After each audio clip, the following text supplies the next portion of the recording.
Welcome once again to another special episode of Superhero Stuff You Should Know. This is once again Ben, the man who knows too much about Batman, and with me, as usual, is my co-host, Andrew the Learner. I learn about Batman from the tutelage from Benatavius.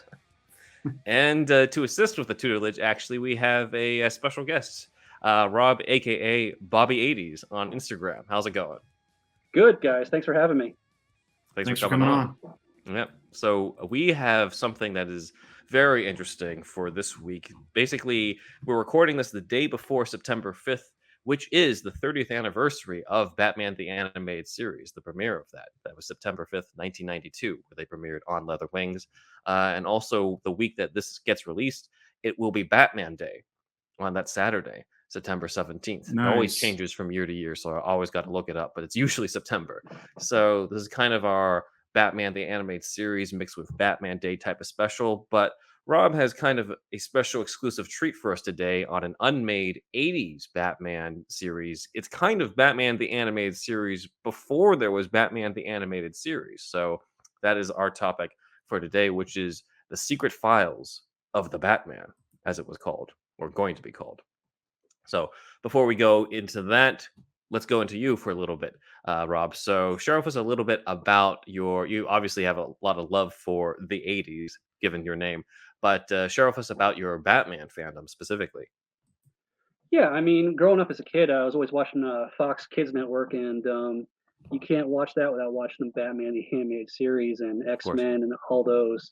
So, I mean, that really was the era for me to watch animated superhero shows. But and then Kenner, had the rights to a lot of those toys, and so I had a lot of those toys.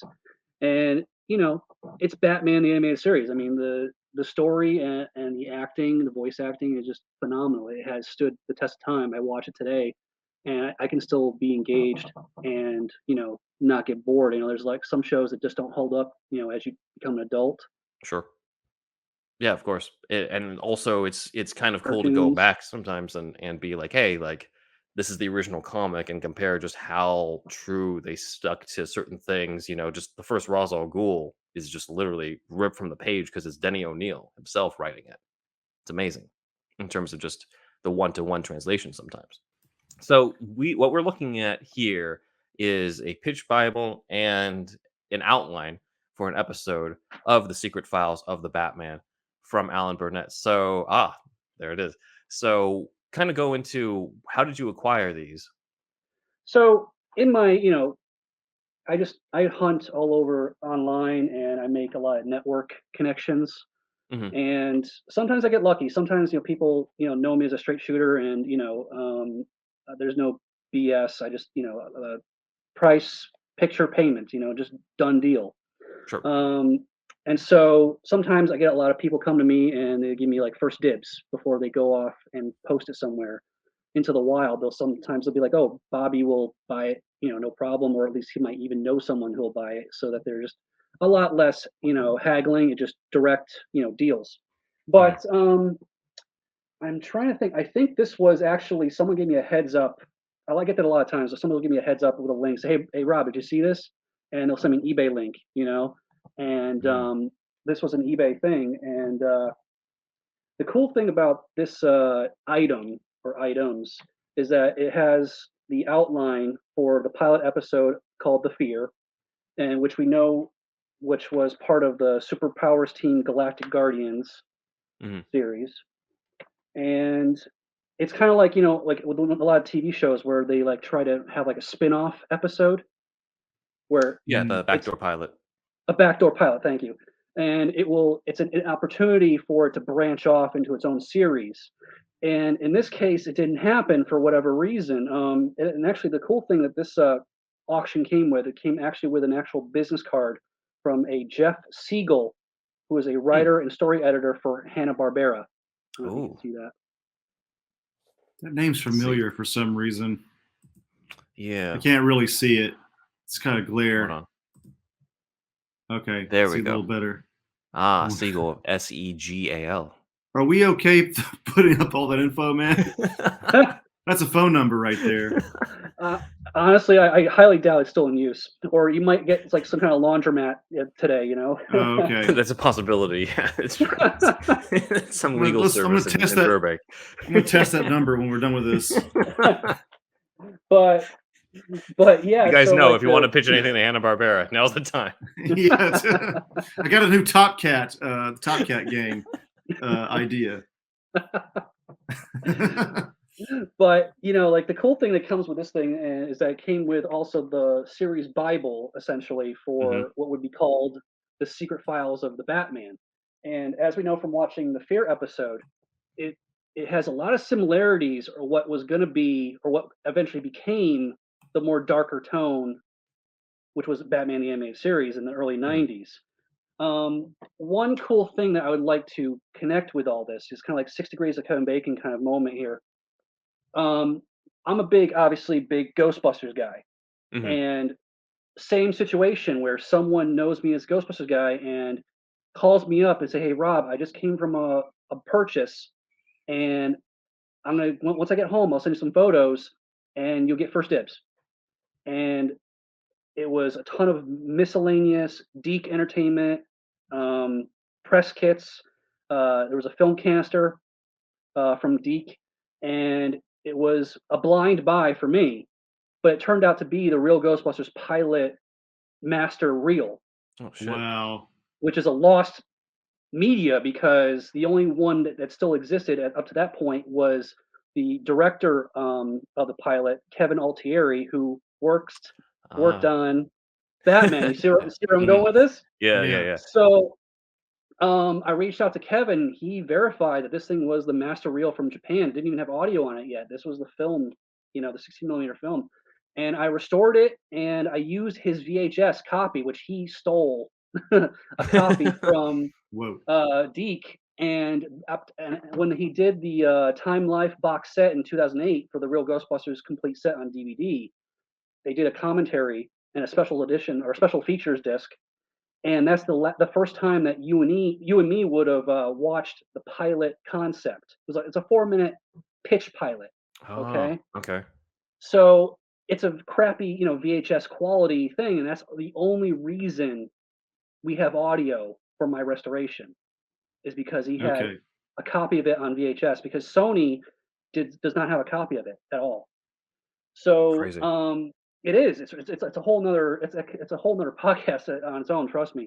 Um, but to come full circle here, I asked him when I came across this stuff, Mhm. and once I realized the connection to the similarities to the 1992 series, I asked him about an Alan Burnett, and I'm like, Kevin, this whole thing is the tone and the feel of it is very much like what the Warner Brothers animated series, and I'm like, is it possible this could be what could have been, and then what eventually became? And he Mhm. said, and when I said it was Alan Burnett, he said, absolutely. Yeah. Mm, So whatever was like could have been in the late '80s did eventually become in the early '90s, and so it's really cool to see when you go through all this stuff. You know, just seem like the evolution. You know what I mean? For sure. So I can the see it birth too. of it. So it's really cool to get that kind of the collaboration and clarification is the word I'm looking for. That you can corroborate that that's what this is. So it's really cool. Mhm. Yeah. No, I mean we go through a lot of these unproduced scripts, and like there's this big 10-year journey just to get this dark and serious Batman on the screen in '89. And there's a lot of different scripts leading up to it, but you can see some of the DNA throughout a lot of theirs where it's just like, oh, in this script, Joker hires Joe Chill to kill Batman's parents. So like that's always been there in some sort of way, weirdly enough. Just little things. And when it's Alan Burnett, in reading through this when you send it to me, I was like, "Oh, that carries over. That carries over. That didn't quite carry over, but I can see why it didn't because that's very '80s." Like different things that I can see is like it's the DNA of Batman the animated series. Arguably, kind of started with this. It seems. Yeah, absolutely. And the cool thing about Hanna Barbera and Warner Brothers in general is that they kept the film of their original content. Mm, So that's why we were able to get Batman the Animated Series on Blu-ray just this past Yeah. couple years, Oh, right. and it looks phenomenal. I don't know if you guys have seen it. It looks phenomenal. The quality of the Blu-ray is amazing. Yeah. So, That's and so fantastic. Deke did not do that. Deke had a thing where they were moving their their storage facility. Like Kevin, this is what Kevin told me, uh, because people are always coming to me saying, "Hey Rob, when can we get Ghostbusters on real Ghostbusters on Blu-ray?" And I'm like, "It's not going to happen, guys. It's Yeah. because Deke did not save the master reels. They had the broadcast tapes, and then that was it. That's So so annoying. it really is. It's a shame, but Mhm. you come to when with Warner Brothers and Batman the Animated Series, at least they saved it, and we can appreciate it for its full, glory. So They knew what they were saving. We had Michael Uslan on, and he was telling us about how like he knew a lot of these old school comic guys, and he was like, "How come the originals of these comic book pages don't exist?" And they're just like, "Oh, yeah, we kind of just." I mean, they didn't use it for toilet paper, but it sounded like they used it for anything but toilet paper from the way Yeah. that they told them. So just like they just didn't know what they had. To them, it was just like, "Yeah, there's just some bullshit that we do, yeah, for right now," but they didn't realize how big of an impact it was in pop culture. So that's an excellent point you bring up about how it seems like they knew exactly how much, like they knew what they were doing in terms of preserving this, and that there was an audience for this. no, absolutely. I mean, a lot of like you said, a lot of companies and broadcast studios did not have the foresight to think further ahead. Mhm. You know, they figured, at the time, the tube TVs, those old box bulky TVs was the best quality they had, and they figured this is as good as it's going to get. Mhm. The problem with Deke was that they didn't want to feel like it was worth paying the storage payments for all this Right. film. You Jesus. know, Yeah. Right. that's the reason. Mhm. And in some cases, you can make the case because film is very flammable, and as we learned in the early '90s, Universal Studios had Yeah. a huge fire where Mhm. the original Back to the Future set was all burned down because they Oh kept yeah. the film like in the back lot. Mm, And in LA, that Universal Studios version, they were going to keep the future esque, sets for the guests. But then, the studio burned down and they had a lot of damage, and then they basically started rehashing it for all other things. So you can make the argument, understanding why Deke didn't keep the film, but it's nice that Warner Brothers had the foresight to, just like Disney, they don't let anything go. Oh yeah. But It's their vault. that's locked. It's the vault. It's locked Mhm. away somewhere. But Deke, they had actual people that would come visit the studio, and depending on who you were, they would let you keep cells, you know, from the production, which is a nice little thing. But Mhm. it just shows you how they were treating it. Like, oh yeah, here, just go, take it, yeah, take it. And then I had to talk with some of the people that worked on the behind the scenes, painting the cells for marketing purposes. And yeah, stuff people took it home, people threw it away. It's a shame that what got thrown away in a lot of these studios. Mhm. And but it is what it is. To a lot of people, it was a job. It wasn't Sure. like oh, it was just 9 to 5. Get Yeah. in, get clock in, clock out, and then move on to the next gig. And that's how it was for a lot of people. You do it for your audience, but you don't necessarily realize the audience is like this is their childhood. Like this is something very precious to them. Exactly, exactly. Well, let's take a look then at the secret files of the Batman. We have this really cool title page that they have, and it kind of already shows right off the top that there's an emphasis on the detective side of Batman at this point. What's also interesting is the date here is December 3rd, 1984. So we're talking way before the 89 movie, even before Dark Knight Returns in 86. This is sort of an early version of trying to provide a dark and serious Batman, but before it actually sort of got more integrated into pop culture and outside of the comic book circles. And as mentioned before, it's from Alan Burnett, who would, of course, he worked on Super Friends, he worked on Galactic Guardians, the Superpowers team, but most famously went on to Batman the Animated Series that's celebrating its 30th anniversary this year, Superman the Animated Series, Batman Beyond, Justice League Unlimited, and outside of the DC animated universe, The Batman from 2004, The Brave and the Bold, Justice League Action. Like he's a major, major part of DC animation. And across all pretty much all iterations, it feels like, of animated Batman. So the fact that he sort of had his own pitch for a Batman thing is just not at all surprising, even though it was a surprise to see basically this pitch Bible when you sent this over to me. This page says, "Forget everything you've ever known about Batman." And again, it's a callback to the dark and serious Batman, but at the time, there's this 1970s revamp of Batman as a dark and serious character, but that's if you're reading the Denny O'Neil and Neil Adams stuff.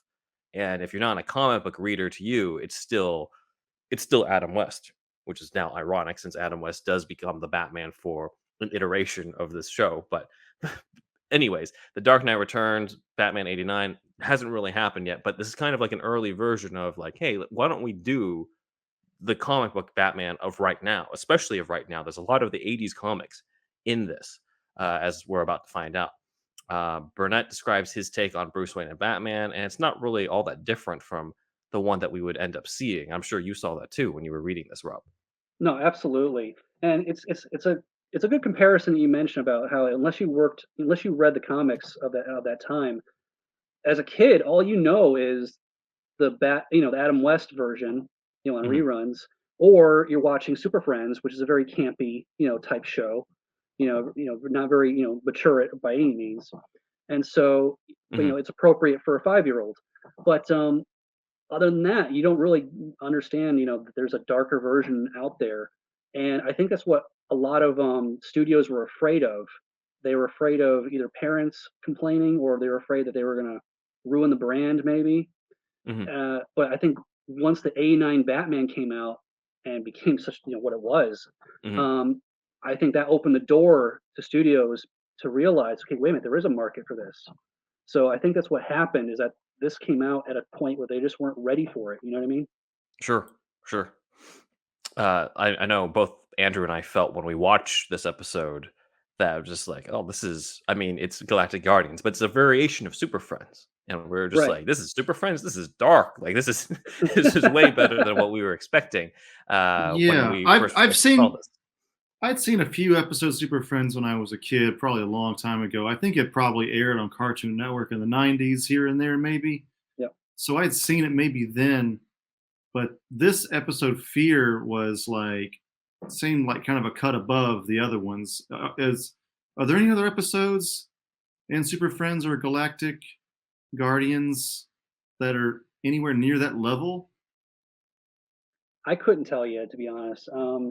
Now that you asked me, I bought this DVD set just for that one episode because I wanted to You're a man see. after my own heart because I it's the mean, only episode I've seen of that version. I'm just like, it's kind of embarrassing, but I haven't really seen Super Friends outside of that one You episode. haven't seen every Batman thing ever been? Not yet. I'm still working on it. How dare you, man? Especially when he's part of the Super Friends and basically in many episodes interchangeable with like everyone else. I'm gonna get another tutelage partner. Tutor. Batman tutor.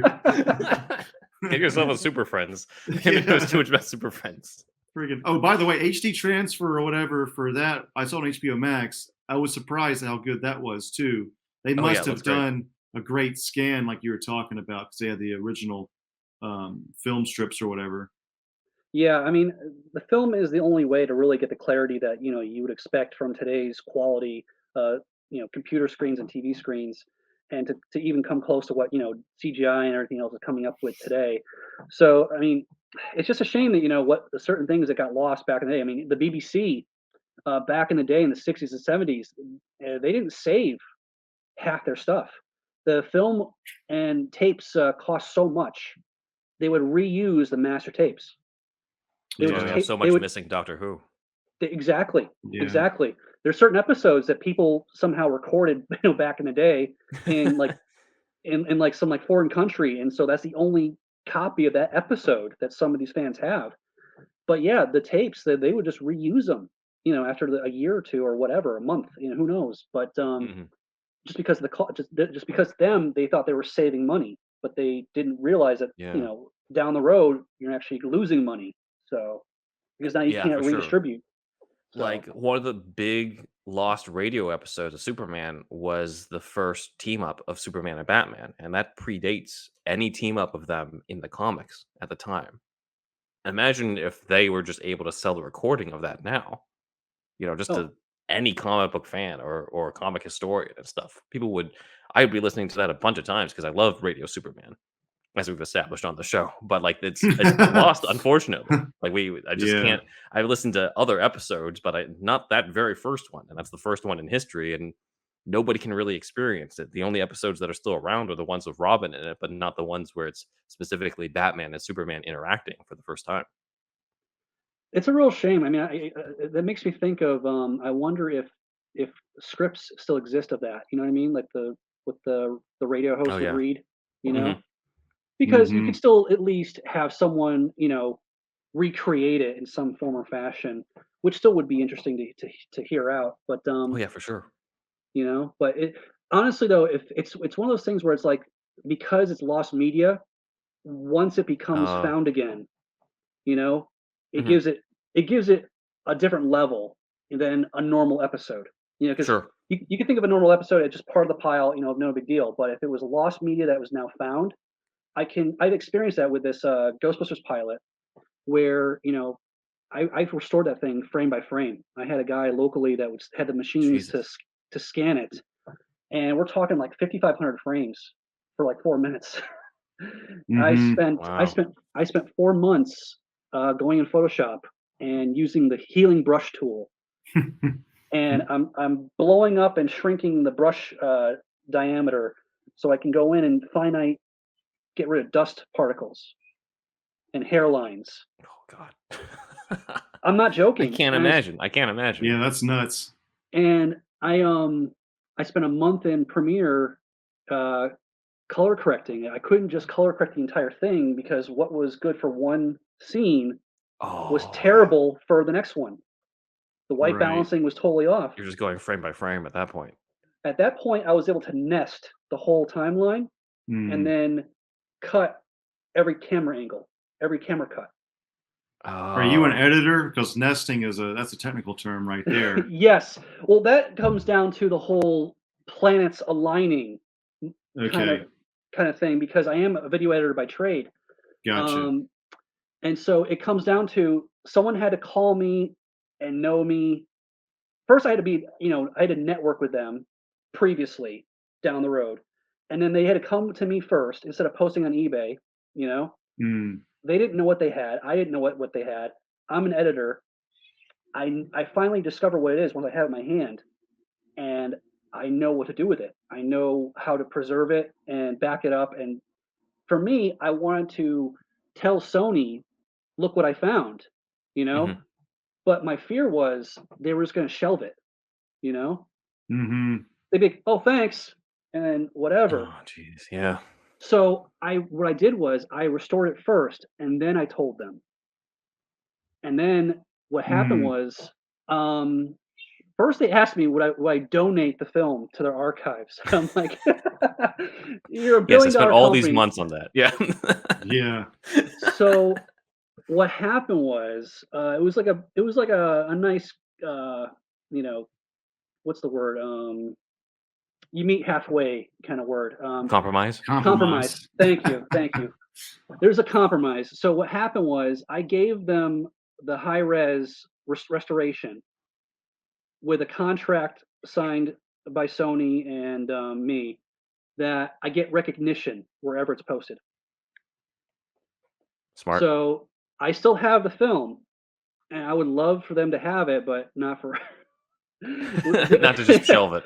Yeah, exactly. So Thanks for adding to our vault. right, and so because the time and money that would come into them restoring it, they probably they're trying to move forward. They're not looking back. They're like, Mhm. oh, this is nice, whatever. So at least there's my version out there, and it is on the 35th anniversary of Ghostbusters Blu-ray set. So that came Nice. out 2 years ago. So it's on their special edition disc, and it says "Fan Restoration" by Robert Barbieri, and it's just really cool because now I'm connected to the lore, if you know that Yeah. in a No, That's sense. for sure. cool. For sure. So Let us know if you're Ghostbusters fans in the comments below and stuff, or check it out and get a copy for yourself to see Rob's work for our viewers absolutely. out there. And to just a client, I know we're talking off of Batman, but just to really make it full circle, um, to make it really like worth it was both Kevin Altieri and Ivan Reitman wrote to me.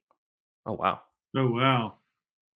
The late Ivan Reitman, he sent me Mhm. a letter that he typed it and then he signed it with pen, and then he has like the Ghost Corp stamp on the bottom. Nice.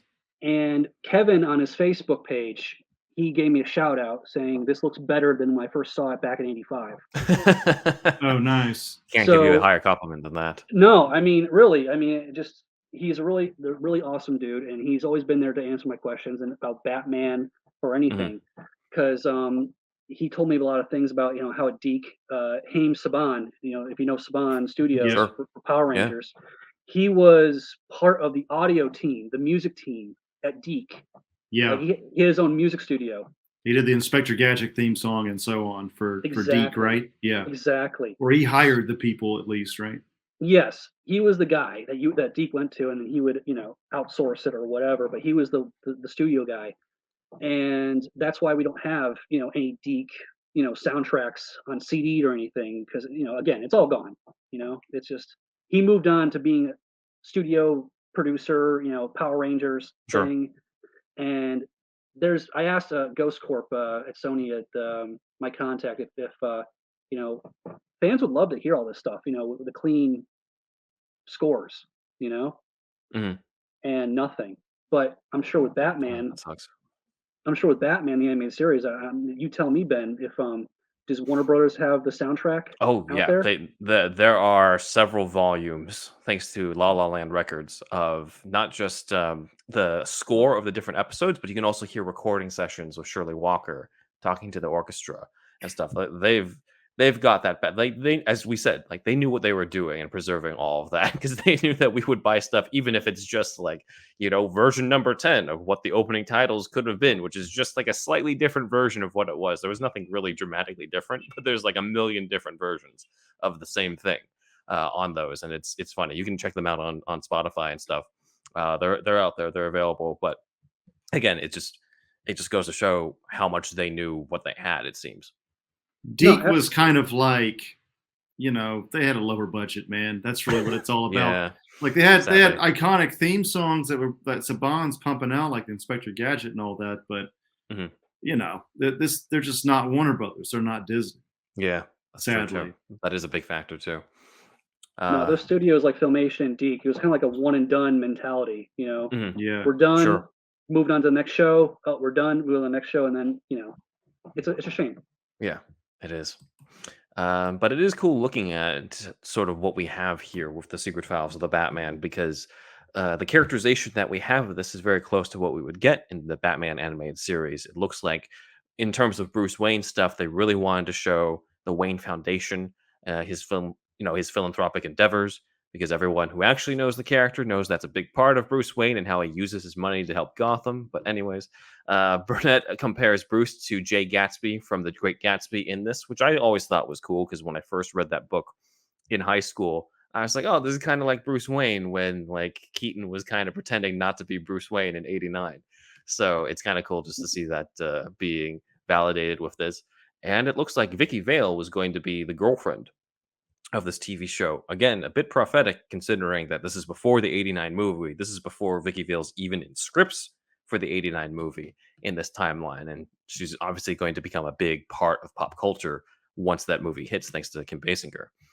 Also says that Batman knows all the two-bit thugs and felons by name, which matches the Batman of the time. So those are pretty cool stuff. And I think one of the biggest surprises to me comes with Robin when I read this because I'm just like, okay, cool, Robin's in this. And then I read it and I'm like, oh, because Robin's not Dick Grayson. Robin's Jason Todd in this pitch. That was a shock to me. That's because they Now, want to be darker, basically. not necessarily. This is 1984, so this is not the Jason Todd who was caught taking the tires off the Batmobile yet. This Oh, yeah. is Jason Todd who's kind of basically kind of just Dick Grayson 2.0 in the beginning because he was also an acrobat and he was part of a circus, and his parents were also killed thanks to Killer Croc in this instance. But it was like it's the pre-crisis Jason Todd who was considered to be less controversial or problematic compared to the one who was like letting the diplomat's son fall to his death in one issue or something. Like it's This is very different. just it was just so they could have a Robin and a Nightwing, basically, Pretty much, yeah. They're at the just like, same time. give Yeah. him some sort of give him somebody who's like Dick, you know. So Yeah. this is the Jason Todd that they brought in. The one from the one who would end up getting killed by Joker. That comes after all this. This comes after Crisis. That comes when they do the revamp and the whole like, oh, I found him in Crime Alley trying to steal the tires off the Batmobile. Like that stuff comes after. So, but it's still interesting to read this, and I think it's. If I were to guess, it's probably because Burnett just wanted to be like, Robin's now Jason Todd. Jason Todd's Robin in this. I think that's all it was. I don't think he was trying to do something like I don't think he preferred one over the other. And it's also ironic considering that Jason Todd doesn't make it into the Batman animated series. At least We in don't terms want to of those say episodes. Dick on kids' TV as well. So that's really what it's all about. They too late in terms of all the other animated versions after that. Too late. Whoops. When was But, the first time Robin wore pants, by the way, in the comics? When I did they think it's Tim finally Drake. decide? I'm pretty sure Tim it's Drake was the first Robin with pants. I think it was Neil Adams who was just like, I think you guys need to update this. I'm so You know, tired of drawing this fucking teenager in fucking this green shorts. Speedo. Green His Speedo. pixie boots. I'm feeling weird about it. So it man. says that Jason would be navigating this with his life in middle school and high school because he's like 14 at the beginning of this. And a lot of this is from Robin's point of view. And I think one of the reasons why is partially due to like, there's audience identification here in terms of like that's the whole reason why Robin and these kids' sidekicks were invented, so that like kids would have somebody to relate to, while also kind of giving, in Batman's case, he was created to give him sort of a Dr. Watson figure to his Sherlock Holmes, and they definitely wanted to continue that DNA from Bill Finger into the show where they talk about like not only is Batman solving mysteries, but Burnett specifically says that you, as an audience member, as a kid on Saturday morning, are encouraged to solve the mystery and put together the puzzle pieces along with the Dark Knight himself. And that's pretty cool, I think, especially for the 80s. And some of that kind of carries into Batman the Animated Series, but that's not the primary thing. Like, not every episode was a mystery, but it seemed like that was kind of what they wanted to do in some ways in this version. Even in like the Fear episode, the mystery is kind of like, why is Batman so scared of this alley? Because it's clearly not Scarecrow using the transmitter thing on him. He doesn't use it on him when he gets scared in the alley. Like, why is it? And so the answer to the mystery was his actual origin story, the fact that it was Crime Alley and that type of stuff. So that was really cool. Him And being the man without fear, that was a big deal at the time in the that was kind of comics. interesting, isn't it? Because I don't think that's from the comics. I'm not really sure because when he says that, obviously you think Daredevil. Yeah, You're like, wait a Daredevil. minute. So I think that's just the way it was written at the time, where he says, "I'm the man with no fear," as opposed to the man Yeah, without yeah. fear. But it's the Yeah, same. yeah. It's the same type of vein, and I always thought that was kind of funny, especially because years later we would get Ben Affleck playing both Daredevil and Batman. That's true. We all forget about his Daredevil. I feel like. We just try to Before forget. Batfleck. Yeah. Before everyone was trying to get Batfleck into a Batfleck movie. Yes. People Yes. hated him because of Daredevil, even though it wasn't Oh, really his man. fault either. But Talk about somebody taking a turn, like people doing a 180 oh yeah, for sure. for Affleck. Yeah. You can also see a clear sign of them being like, hey, we're trying to go away from the 60s show because like the first time that Burnett lists the villains, he deliberately seems to list the villains who weren't in the 66 show. So the Mm. first ones he lists are Poison Ivy, Two-Face, Ra's al Ghul, and Talia. Like those are the first three he lists before he goes into like the classics with like Joker, Penguin, a supposedly reformed Catwoman, Riddler, Mad Hatter, Mr. Freeze. Those are in the 60s show, but of course they want to do their own version of it. And it also talks about how Batman is going to be kind of like, this is very O'Neill and Adams, where it's like he will venture outside of Gotham in the Batjet, probably to fight, Ra's al Ghul and stuff, because that's most of the time they're fighting outside of Gotham, it feels like in those early comics. But that could have been really cool, as we see here. And then we have sort of a continuing rotating cast. Obviously, there's Batman, there's Robin. You got to have Gordon and Alfred, but we've also got Lucius Fox among these characters. And this again is pre Nolan. This is pre Morgan Freeman. So this is a different Lucius than the one that we know from the movies, who's like opening up the cupboard and giving the bat suit over to Christian Bale. Like this is the early version of it. He also spells it. I'm sure you noticed this too, Rob. Like he spells Lucius with an O, Lucious. like almost Luscious. It's luscious. Luscious Fox. Fox. That sounds like a Luscious Fox of sex appeal. like trending on Spotify, kind of like musical artist. Hey, they didn't have autocorrect on those typewriters back in the day. That's true. You know? Yeah. He's probably going off of memory of the comic and forgot to like double check at that part. Yeah, it's true. So this is a Lucius or Luscious who doesn't know that Bruce is Batman. He was luscious in his younger days. He's closer to the one in the comics as well as the one in the animated series, where he's the one who helps Wayne Enterprises during the day while Bruce is like going off and doing Batman shit. So it's kind of this is one where I'm just like, I'm betting Lucius made it into Batman the animated series partially due to Alan Burnett because he wanted him in there in this one. Again, the DNA just crossing over for this. So I think that's pretty cool. Another big character, even bigger character in the animated series than Lucius Fox is Bullock. So Bullock is listed here. He's the guy sort of helping Gordon out, being, kind of anti-Batman, but sort of begrudgingly helps him out. Again, totally like Batman, the animated series.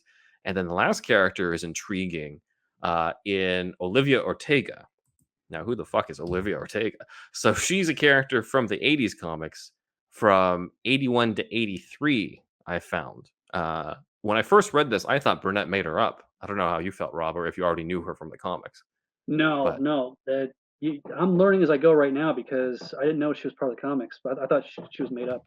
Yeah, I thought, I'm like, this is interesting, and also kind of felt a little bit ahead of its time if he was doing an original character who's also sounds like a Latina TV journalist, but she is in Detective Comics number 504 through Batman number 357, and she's kind of there as a somebody who is a crusader against corruption and is specifically going after Councilman Arthur Reeves, who was a mayoral candidate at the time. And of course, Reeves, a version of Arthur Reeves, made it into Mask of the Phantasm. So this 80s run is very influential on Burnett as well as Mask of the Phantasm or Batman the Animated Series. But she's a TV journalist as opposed to Vicky, who's more of a like print journalist with, she's a photographer, stuff for print journalism. Though you would see versions of Vicky become a TV journalist in Arkham City and the Batman Year One animated adaptation and a bunch of others. But it seems like the main difference between Olivia and Vicky is that Olivia is more bent on discovering Batman's identity through this. So she's kind of sort of a pseudo antagonist. It feels like kind of a rival to Vicky. So I think this was really interesting when I got to this part because I'm like, oh, that's not only is that a deep cut, but that's also an interesting dynamic to play around with. You don't often see, especially in this type of this is very much about Batman and his world, but also on the side, we got this rivalry between these two female journalists going on, still bent around Batman and reporting the news about the city and stuff. So I'm curious where they would have gone with this character. Probably even further than what was in the comics, I'm sure. So, and at the end of this pitch Bible, naturally there are some like, hey, here's what we're going to do with some of the episodes. So one of them, this one very much sounds very reminiscent of James Bond, but there's a spacecraft that's going around with giant jaws devouring different satellites around. And I just immediately thought, You Only Live Twice, the James Bond movie, because that's what Blofeld had, eating up all the different satellites and stuff. And it's no surprise then that the man behind all this is Ra's al Ghul, the James Bond villain of the Batman universe himself. And the name of this episode is the 50-mile free fall, because what happens is Batman goes up in space. NASA puts him on a shuttle. This would have been great toys for a toy line in the 80s. That is true. This looks great. But this part is the part that shocked me, because I'm just like, all right, Batman goes in space, tries to fight Ra's. So in here it says Ra's al Ghul's device arrives, cuts Batman's line, and Batman is left with 20 minutes of oxygen, reminiscent of the Sandra Bullock movie Oxygen, was what I was thinking when I was reading this. And Batman has to use his ingenuity to launch himself and the satellite down to Earth to free fall, hence the title, the 50-mile free fall, and use helium bat balloons to slow his descent. Where does he get those? In Was his this part of his utility suit? belt, I think. Yes. So what does he jump from the moon to the Earth? No, that's I don't think he makes it to the moon. No. that's Okay. totally Adam West era type stuff. Yeah. with the shark bat spray or something. Yeah. It's kind of That's all awesome. I could, or the bat ladder. That's all I could think of. Yeah, for sure. So it is kind of interesting because it's really cool, but also feels like it's not quite what he's pitching, Burnett. Right. And there's a criticism of this because when I'm just like, you're pitching this like very detective mystery driven thing, and instead we got Batman using his helium balloons in his utility belt to slow a free fall. It's more like James Bond actiony than like modern Sherlock Holmes for kids type of thing. But it's still awesome because those are still elements of the character in a way. It's just not quite the what I was expecting when I got to this part. The next one that's pitched is a little bit closer. It's called A Case of Poison Ivy, which seems to have taken both the title and the story from Batman 367, which, as we can see on the cover, says A Slight Case of Poison Ivy. That's an awesome cover, man. But yeah, no, this is a great one. Basically, there are crimes being committed because Poison Ivy is using these humanoid plant creatures that she calls the Green Ghosts, which is awesome. Which That's is a great cool. name. This is one of the best Poison Ivy stories, I take it. It's one of the creepier ones for sure. This is what Okay. this is what Poison Ivy should have done instead of have Bane in the Batman and Robin movie. Like it just makes Oh, way yeah. more sense And than Jump her. out in a friggin' ape costume or whatever that was. Yes. Well, that duo never made sense to me in that fourth Right. movie. Mhm. That combo. It's like, why are they teaming together? Not much made sense in that movie anyways. No. Right. These dudes look fucking awesome. I mean, Yeah. these like goons or whatever.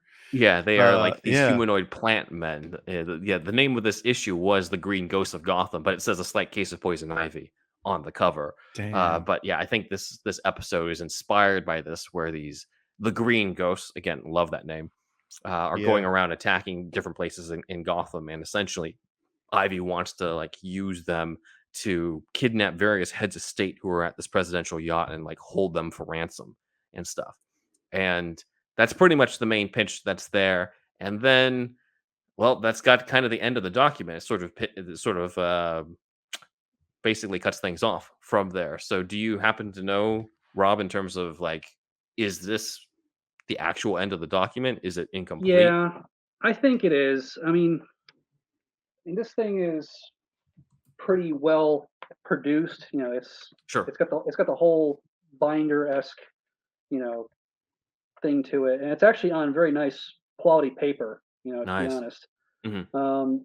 But a lot of this stuff, it's an idea, it's a concept, Sure. Yeah. and so they would hand these off to those internally, different departments, and see what sticks essentially. Mhm. So you're not going to send someone an entire stack, Sure. Yeah. because who's going to read it? Mhm. Again, it's like how many of these things are sitting on someone's desk that they need to go through. So Mhm. this is like a sample, a tasting, Mhm. and if this had gotten greenlit or gone further, then I'm sure we would have seen packets that were a little more in depth and Sure. a few more stories. So yes, I do believe that this is it. Mhm. Yeah. No, I mean it is. He's putting the ideas on there, but it doesn't go as far as the like if I'm sure you've seen, but the Batman the Animated Series Bible or a version of that is online, and that thing is a monster because it also includes like the different character designs in there mixed in, and that's something that like I'm sure was like updated as they went along too, of just like, oh, what if we do this or that, or like this is what it should be. So like those things just got more and more expanded. Whereas this one, if it's literally just Alan Burnett being like, I got an idea for a Batman show, this is probably as much as he has time to write up while also working on his other stuff. So I Exactly. think it just And makes sense. exactly. And I actually have a lot of the style guides that you're referring to, that Mm. they would that the binders are actually really well made. It's actually surprising they actually put that much money into that kind of The stuff. binder. So it's like literally the binder. I'll show you once we get back from our break. I can go grab some stuff. Sure. But yeah, I mean, like you said, it has a bunch of stuff inside where it's like, this is how things need to look from every angle. This is the dimensions of each character, how they Mhm. look, stand next to each other, and so it's really cool just to flip through, and it's really really good stuff. And I got one for Superman the animated series, which goes into a whole nother thing where I kind of like how like the DC cartoon universe is kind of like from the 90s is kind of like how the MCU film universe is today, Yeah. where we had the Batman animated series, which then combined with the Superman series, which was also a on its own series, which then created the Justice League series, and then we also had the Batman Beyond series, and Mm. it's all in the same universe. So it's really cool to be able to follow it throughout the 90s and early 2000s. Yeah, for sure. I think it really set the stage for all of that. It's a shame we can't quite have that in live action, but that's a whole other podcast. So That's a whole other podcast. Absolutely. It's a shame that we can't get that with live action for sure. But you know what? yeah, Honestly, though, I think animation is where a lot of things need to stay. I mean, there's certain things just that doesn't translate into live action, if you know what I mean. Otherwise, we get things like the CW. sure. So Yeah. we also have an outline for the pilot that turned into a real episode of Superpowers, Galactic Guardians, the Superpowers team, and we'll be covering that after the break.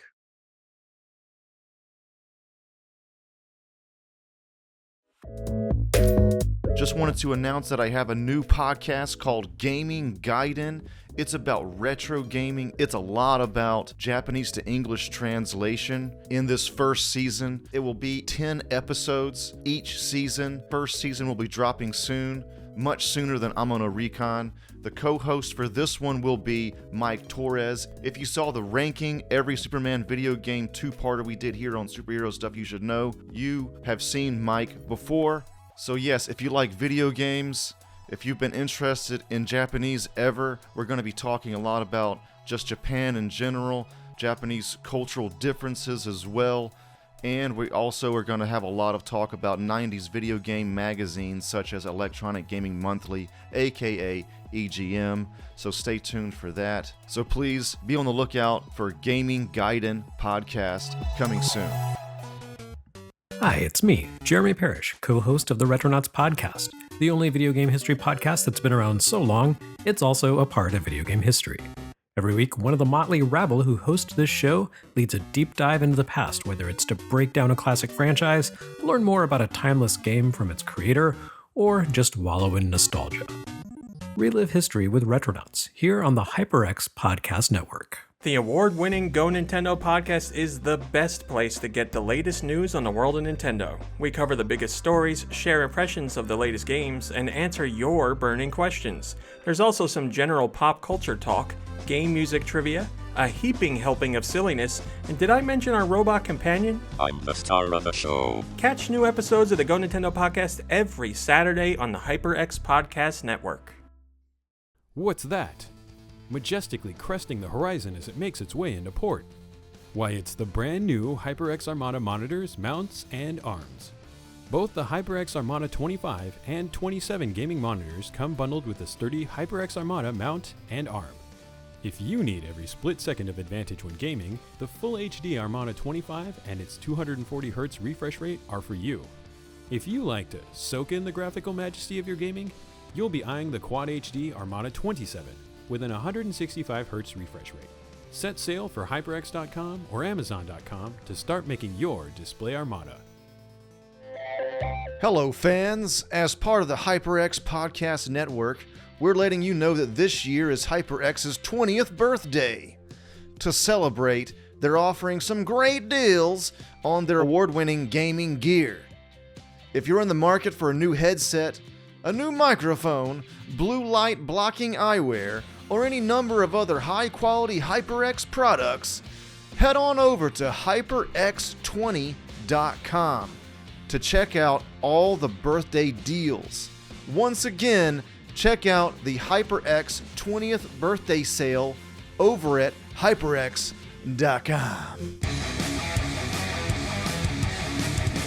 And we're back, and we're going to dive into the fear. But first, Rob is going to show us some of the stuff that's part of his collection. So go ahead and let's take a look at what we've got. Well, where do I begin? I mean, like we were talking about Batman the Animated Series, so I might as well start with. Oh, nice. So for the listeners, we're looking at A actually what are we laser looking at? disc? No, this is like the marketing pop-out folder. Like it was, Oh, cool. Wow. So it's like okay, yeah. So we're looking at a book that's like almost a pop-up book of Gotham City from Batman the then- Animated Series is what he's showing us. and then in the middle, it's actually Whoa. Batman pops out. It's all This is Batman coming out of that. incredibly rare, right? Yeah, this was like sent internally to individual departments or like broadcast studios or like inside the back pages, like the back is like all these little character bios. It looks Oh, sweet. exactly like Laserdisc size. But it's a book.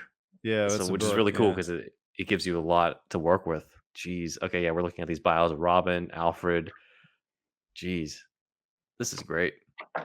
I mean, it's really cool stuff. And then they go into the villains, and then the other characters, Ooh, the mayor. Summer Gleason even.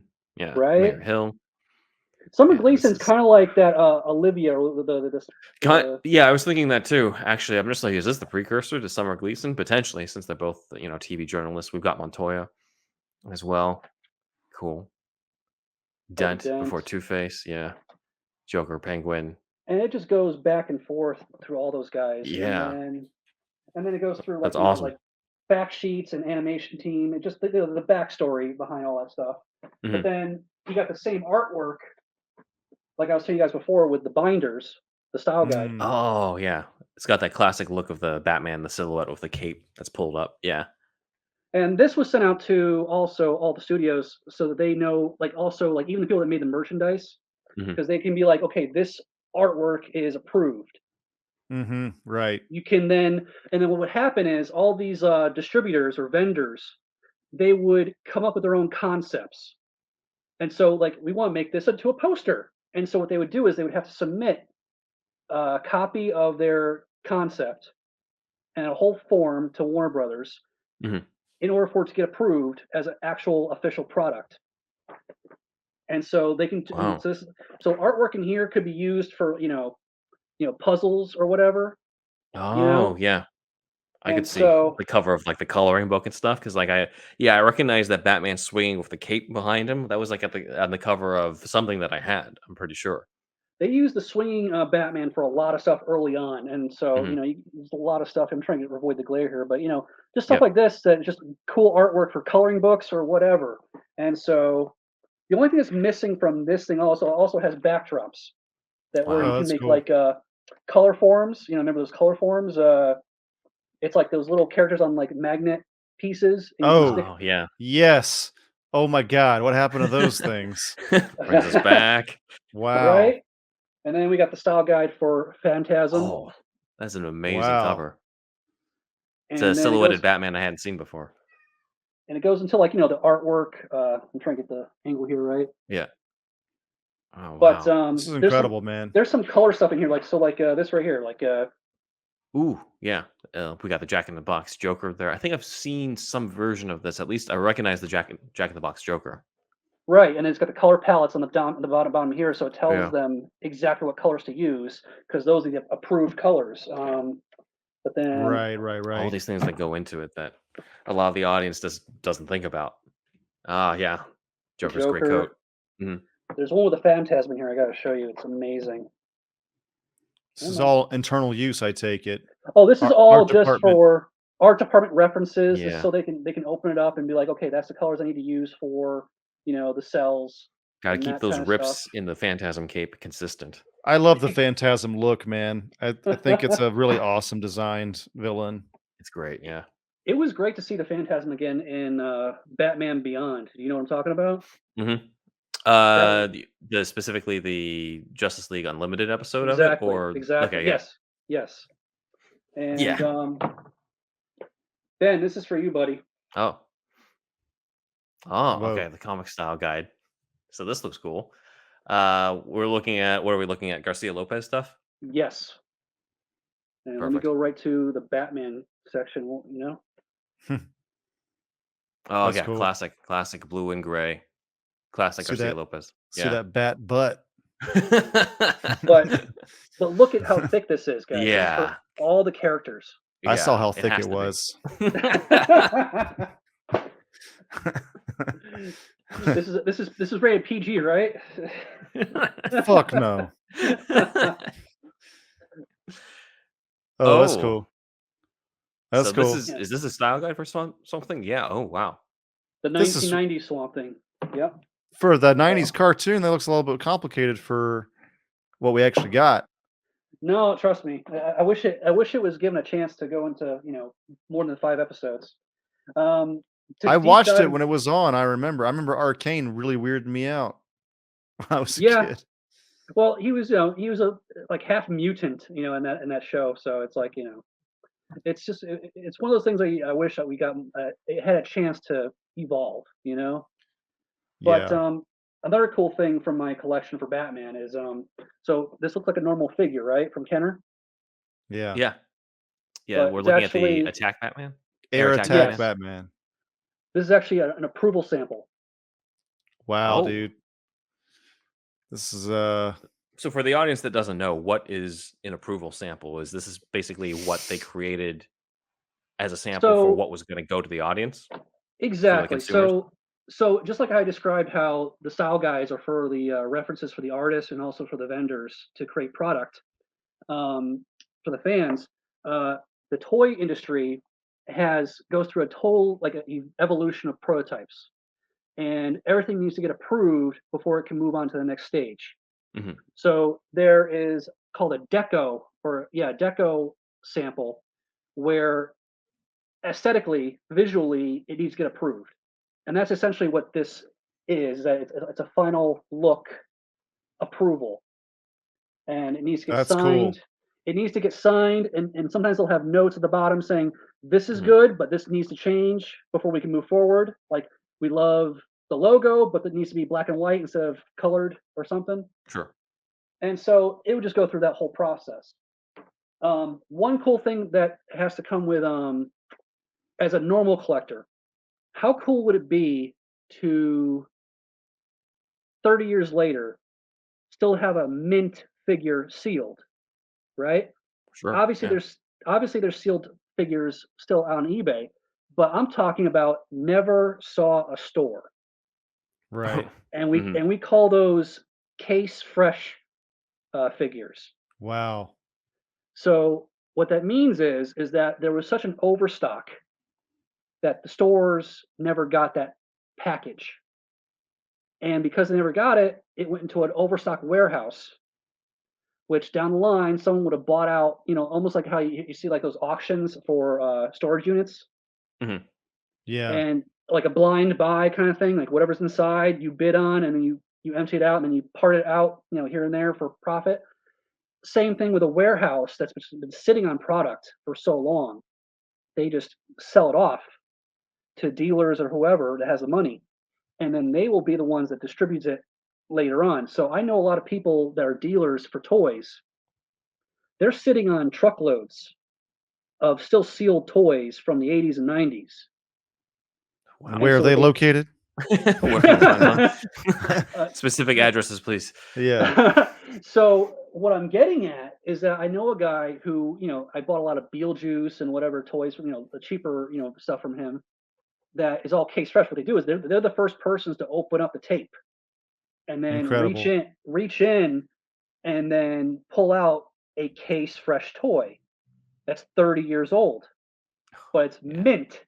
hmm And so through my contacts, I was able to purchase a Batman Oh wow. animated series, and this is mint. And it's Jeez. in a Awesome. Zolo case. There's a guy called Mike Zolo who creates this ZoloWorld.com, and he creates these specific plastic cases, protective cases for different size toys. Mhm. And so this clamshell is designed for the Batman animated series, and this thing is just mint. It looks beautiful. That's awesome. Yeah, it Yeah. looks Crystal perfect. clear. I'm trying to avoid the glare here, guys. I apologize, but No worries. Yeah. The it combat is belt Batman. It's the BTAS Batman as a toy, but as you said, mint. Beautiful. the corners. There's no creases. This thing never saw. It never saw a shelf hook, and so this stuff is like people would. What happens is a lot of collectors, they will take this and send it out to get graded, you know. Mhm. And so it kind of like comic books, you get graded with a certain value at the top, saying it's a 10 or it's a 9.8. It's the same thing for figures, and you can ask them to put it in a case that you can open or completely seal it, Mhm. permanently. But yeah, it's one of those like really cool things. Now we're talking about prototypes earlier with a signed sample. The final thing I want to show you guys, when I was talking about the evolution, about how a toy has to go through certain steps. Well, the very, very beginning of a toy is the sculpt, Sure. okay? And we're not talking about clay, we're talking about wax. Hmm. And you know how in electronics you use a soldering iron to melt the solder to make a metal contact or connect the wires? Well, Mhm. it's essentially the same thing. They're using a hot needle to melt the wax with different little tips at the end and to sculpt the wax. Okay. Mhm. And that is what essentially becomes the foundation, the master of what the toy will be, the figure. They'll sculpt the whole figure and then break it into limbs and then sculpt the joints, essentially. Hmm. So what I have here is, and if there's anyone who's watching, because I still honestly I can't identify what this item is, which means it could be unproduced. Oh. Okay, which makes the mystery even further, deeper. But for those who are in the toy industry, know who Jordan Hembrow is, the toy hunter, and he's one of my contacts where he basically bought out a Kenner employee's stash and then parted it out. And he reached out to me with this piece, and I snagged it. And this honestly is the most expensive thing in my collection as far as what I paid for it, not what it's worth, but what I paid for it. I was gonna ask that as like a final question, actually. I mean, this was one of those. This is like a right place, right time where I had the funds, and it was like one of those things where you just do it, you know. Hmm. Sure. And this thing is just so beautiful. I'm actually I'm scared to touch it, but I will show you guys. This is a Michael Keaton Batman sculpt, Oh. and I have no idea if this is like a master sculpt as like a reference, or if it was going to be used for like a bigger doll. Hmm. Okay. All right. Now Let's take a look. these are the boots, and you can clearly see these are like Ah, yeah. the The Nike Batman, style. Yeah. right? Yeah. And let me see if I can dim the lights a little bit because I'm getting a really bad glare. No Okay. worries. Oh, Oh, nice. That's that's cool, man. cool. Yeah. So this is the cowl, everything from like the neck up of the Keaton Batman in So you can wax. see how it was like on a post, Hmm. and Yeah. then they would sculpt it. But look at the Jeez. detail. Yeah. Yeah. I don't know because it doesn't look like the faces of the Kenner versions. If Uh you shrink this down, it does resemble a little bit, but obviously the neck is different because yeah. the head turns. Hmm. So I'm not sure what this is. If it's just like a master reference, they look at this and be like, okay, that's what we're going to copy this, or what they're going to do is they're going to. It's called this also might be what they call a two up. It's double the size of what would eventually become, Right. Sure. but this is bigger than a two up because if this was half the size of this, it's still bigger than what an action figure was. That is So, true. Yeah. That is true. but Wow. just look at it. This is hand sculpted wax. This, I mean, it could have been like a first draft, a sculpture to kind of wrap their head around it before they went smaller. You Mhm. know what I mean? It's possible, like a first go around for the sculptor, a really good first go around, but you know what I mean? Yeah. Like just trying to wrap your head around it before you go on to the something more final. Yeah, because I know another collector that has the small sized head sculpt, Mhm. Yeah. but for the detail, they would do bigger, and then whatever the process is, I don't know what they do if they make a mold of this, and then there's a process that shrinks it. If that makes any sense, there's a process Yeah, where you can I see what you shrink mean. the material will shrink, but it Mhm. retains the detail. Mhm. So, Right. Sure. Right. Yeah. Right. Well, but anyways, hell of a collection, Rob. it's Now just nowadays you just scan it with the Mhm. with the 3D right. scanner thing, and then shrink and 3D print or something. Right. Well, actually, Yeah. even there's a sculpting company called the Four Horsemen that did Masters of the Universe, and they still do hand sculpts first Oh, that's for nice. a lot of stuff. That's cool. But Wow. I think that's just to get the base model, and then what they'll do is, like you said, they'll scan it and Yeah. then touch it up. You know? Yeah. Yeah. Mhm. Wow. That's cool. That's awesome. Thank you for sharing that with us. Yes. That's a Thank lot of you. there's a lot of great exclusive stuff in there. Absolutely. But yeah, it's just So, there's just so much in my collection that I can only show so much for this. There's only so much time we have. I oh absolutely yeah, realize. yeah, So yeah. yeah, I'm sure. I mean, you get style Oh guy yeah, for Superman, of course. Superman. Oh, So that's Mhm. cool. I have people that come to my house that follow me on Instagram, and they come to the house and they would take laps around like the museum, essentially, and they would keep finding new things each lap, Mhm. and they never get to the paper items, the book items, or the art, Oh, right. archives. There's so Right. much to see. Yeah. There's still so much to see, so it's impossible to do it in one sitting. But yeah, but I'm happy to share with what little I can at this point. So that's Of just really course. cool stuff. Well, we appreciate you sharing. That's awesome. Yeah, that's awesome. And yeah, we'll let let us know in the comments if you happen to know what that sculpt was for, as we saw there, because who knows who could be watching. We've had a whole bunch of people sort of surprise comments from people who were like involved in some of the things that we've been talking about on that. So maybe somebody in the audience knows what that was for in terms of what Rob's showing right now. So that's pretty awesome.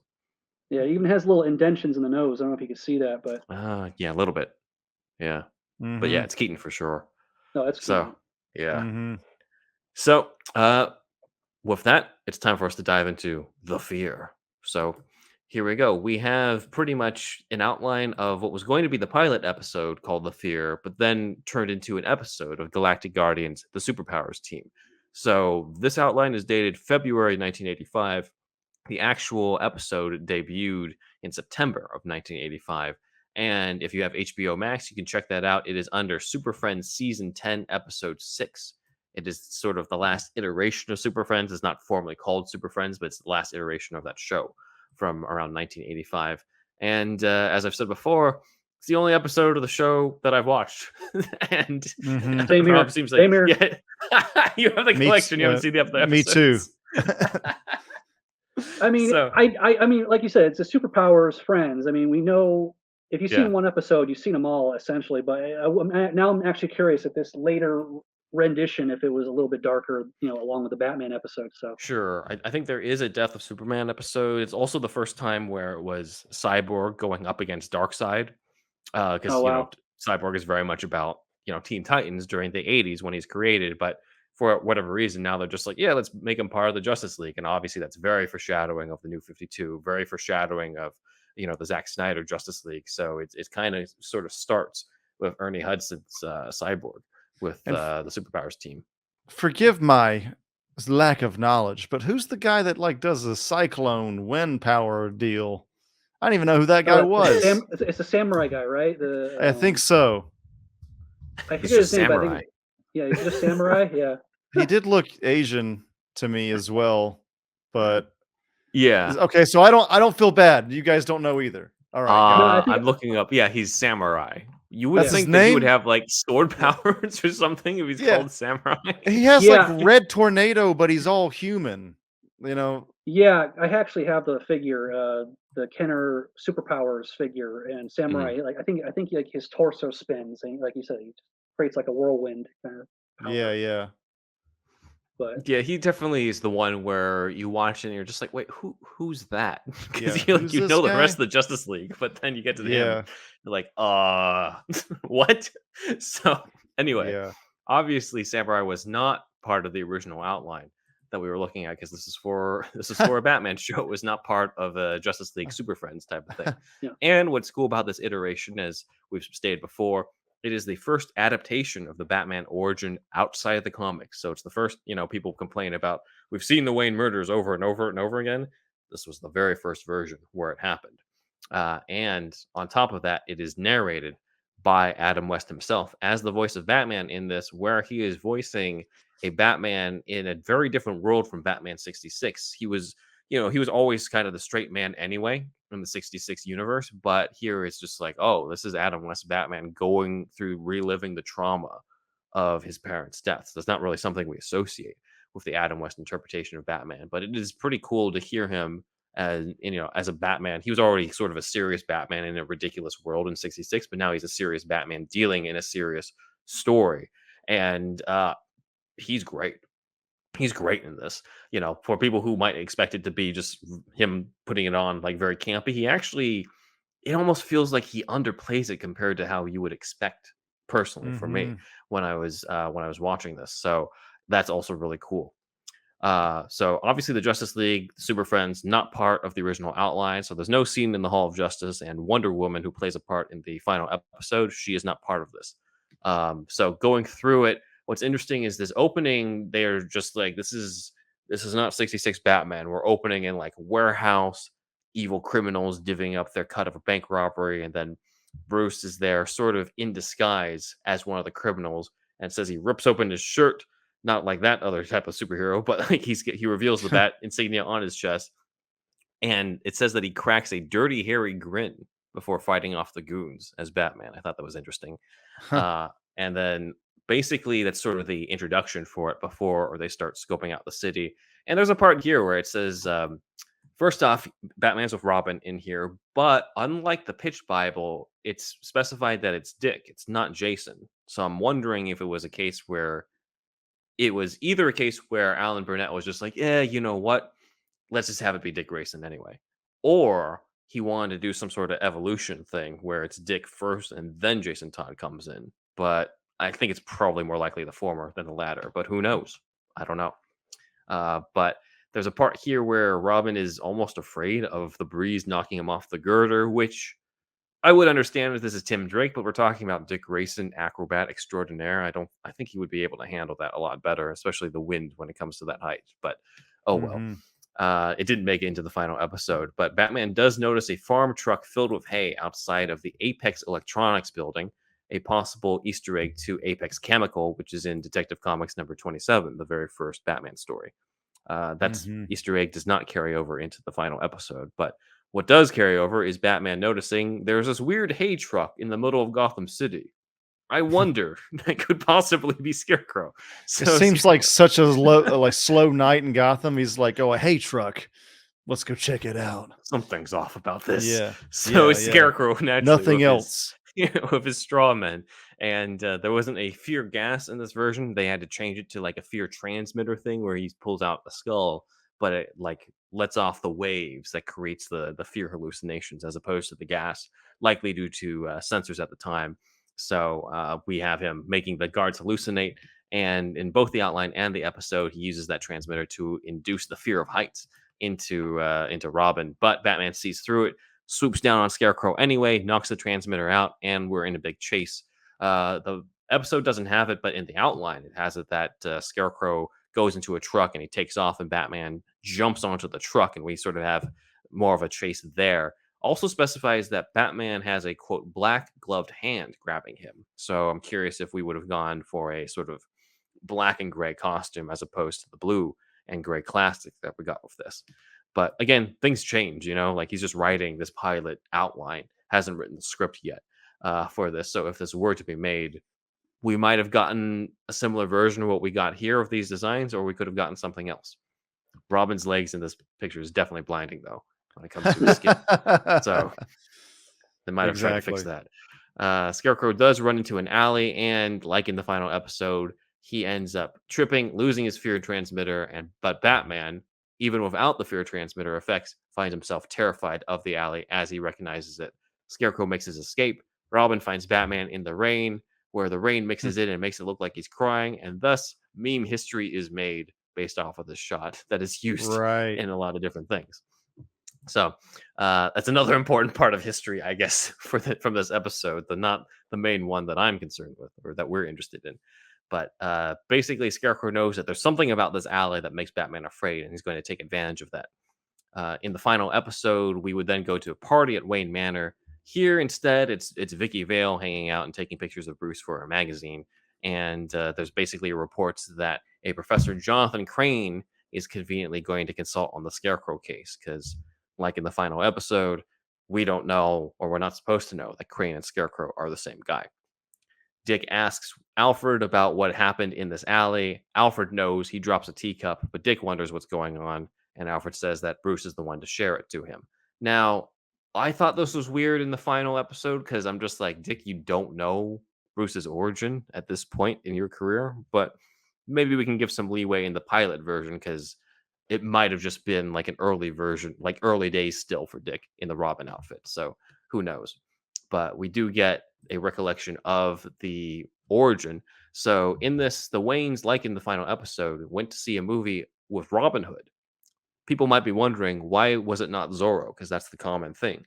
But it wasn't established until 1986's The Dark Knight Returns that The Mark of Zorro was the movie that the Waynes saw. So Burnett is kind of using his own leeway here when it was a time where it was just like the Waynes were shot when coming back from a movie. It was never really specified what movie until Dark Knight Returns came out, and people were just like, all right, it's going to be the Mark of Zorro from now on.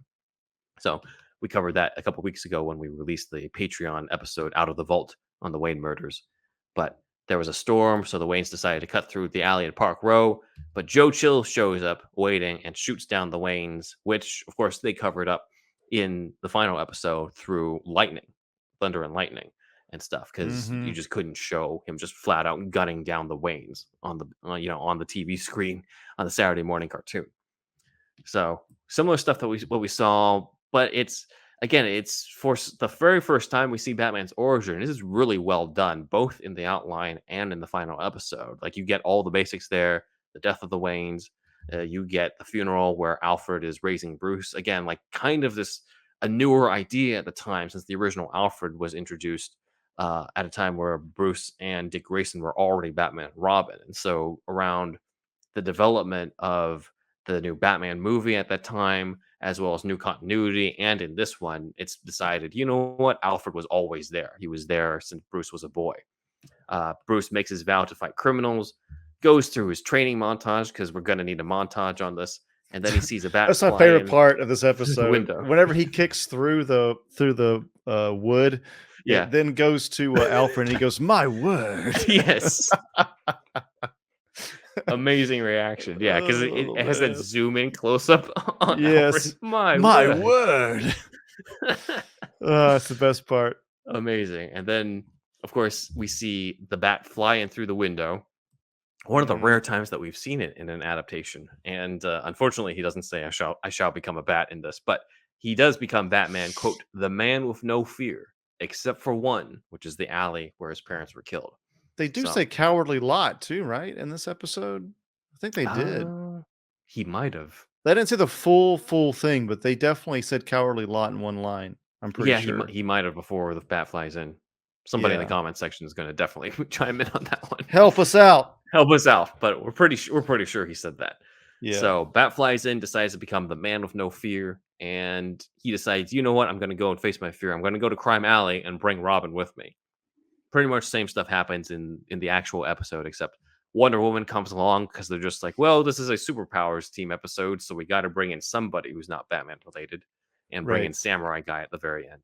So at the end, gotta fly him out.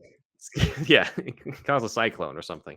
But Scarecrow and Strawman commit a jewelry store robbery to sort of entice Batman to come out, but it's really bait for Scarecrow to draw him back into that alley again. Batman tries to face his fear, but Scarecrow also captures Robin in a net. Tries to capture Batman too, but the police get close and they take off. And basically, they have one man who's been captured, and Batman interrogates him in Gordon's office, which is one of the rare times where we get to hear Adam West be an angry Batman interrogate somebody. And again, he pulls it off. And during this time, Professor Jonathan Crane conveniently shows up and says, basically, hey, Scarecrow's hypnotized these men into reliving their fears if they turn on him. Batman will have to find some other way. So what then happens afterwards? I just noticed, actually, looking at this, that Batman is not covering his nose, which is clearly a coloring mistake in this. It's just Or a is it was the yeah. reflection?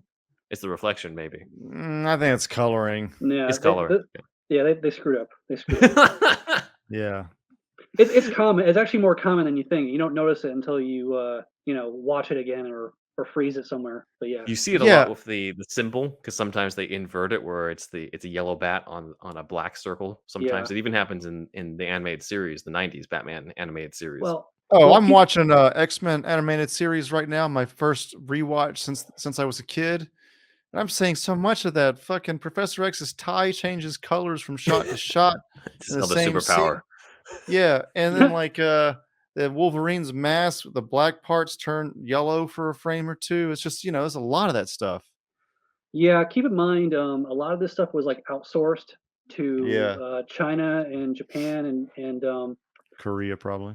yeah, and what happened was, they're on a deadline. Kevin Altieri told me about the process, and there's like a tight turnaround. Like they would send out the drawings for the cells, and there's actually a machine that takes the pencil outline. They Mhm. scan it, they feed it through, and the machine spits out a clear cell with a black outline. Okay, and what they do is they flip it over and they have the color codes.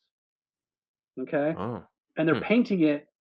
They have to paint every cell one by one, and eventually you're just gonna screw up because you have to also paint things in a certain order. Like with Batman here, the black on his mask.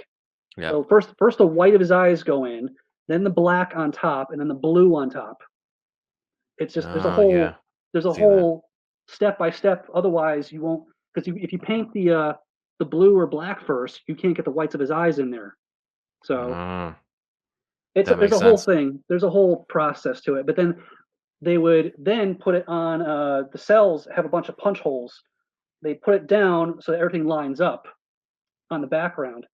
And literally there's a camera hovering above the desk.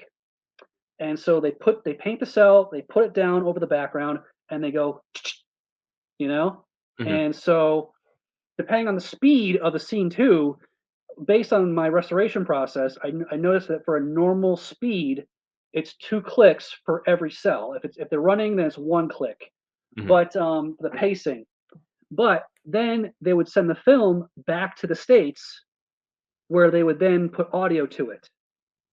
And so they would get, Kevin told me for Ghostbusters, they would get the film back from Japan on a Monday, and they would have to do all the editing for commercials and put the music and voiceover, sync it up, and it aired that Saturday. Wow. Like it was boom, That's a That's quick turnaround. crazy. boom, That's crazy. boom. So you Mhm. can imagine with all that stress and deadlines, something like this is very easy to happen. Mhm. Yeah. So it's just really, but I'm bringing this up because it's really cool to hear about how all this comes together. Like this with the style Mhm. guides, and Yeah. and so that's just I think that's really cool for your listeners is it's like, oh, that's how they did it, kind of thing, or Mhm. that's why they screwed up, or that's Yeah. why they don't care because they're so stressed out. They're like, okay, Right. I'm done, throw it away. Mhm. So Right. But anyways, yeah, sorry. Yeah. No worries. So this That's is cool. now for this one shot, Bruce Wayne is able to blow his nose without having to go through the mask or something. So Batman goes to a seedy billiard hall and demands information on Scarecrow, where he's keeping Robin.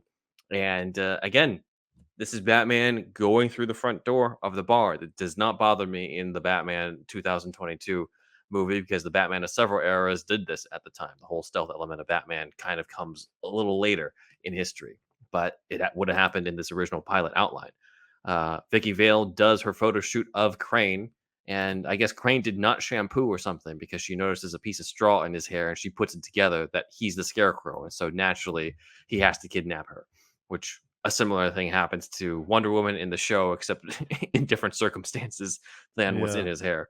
At Wayne Enterprises at sunset, Bruce has a small scene with Lucius Fox, or Luscious Fox, as he's called in this. But it's kind of a cool just to see or imagine Lucius Fox in an animated series in the 80s.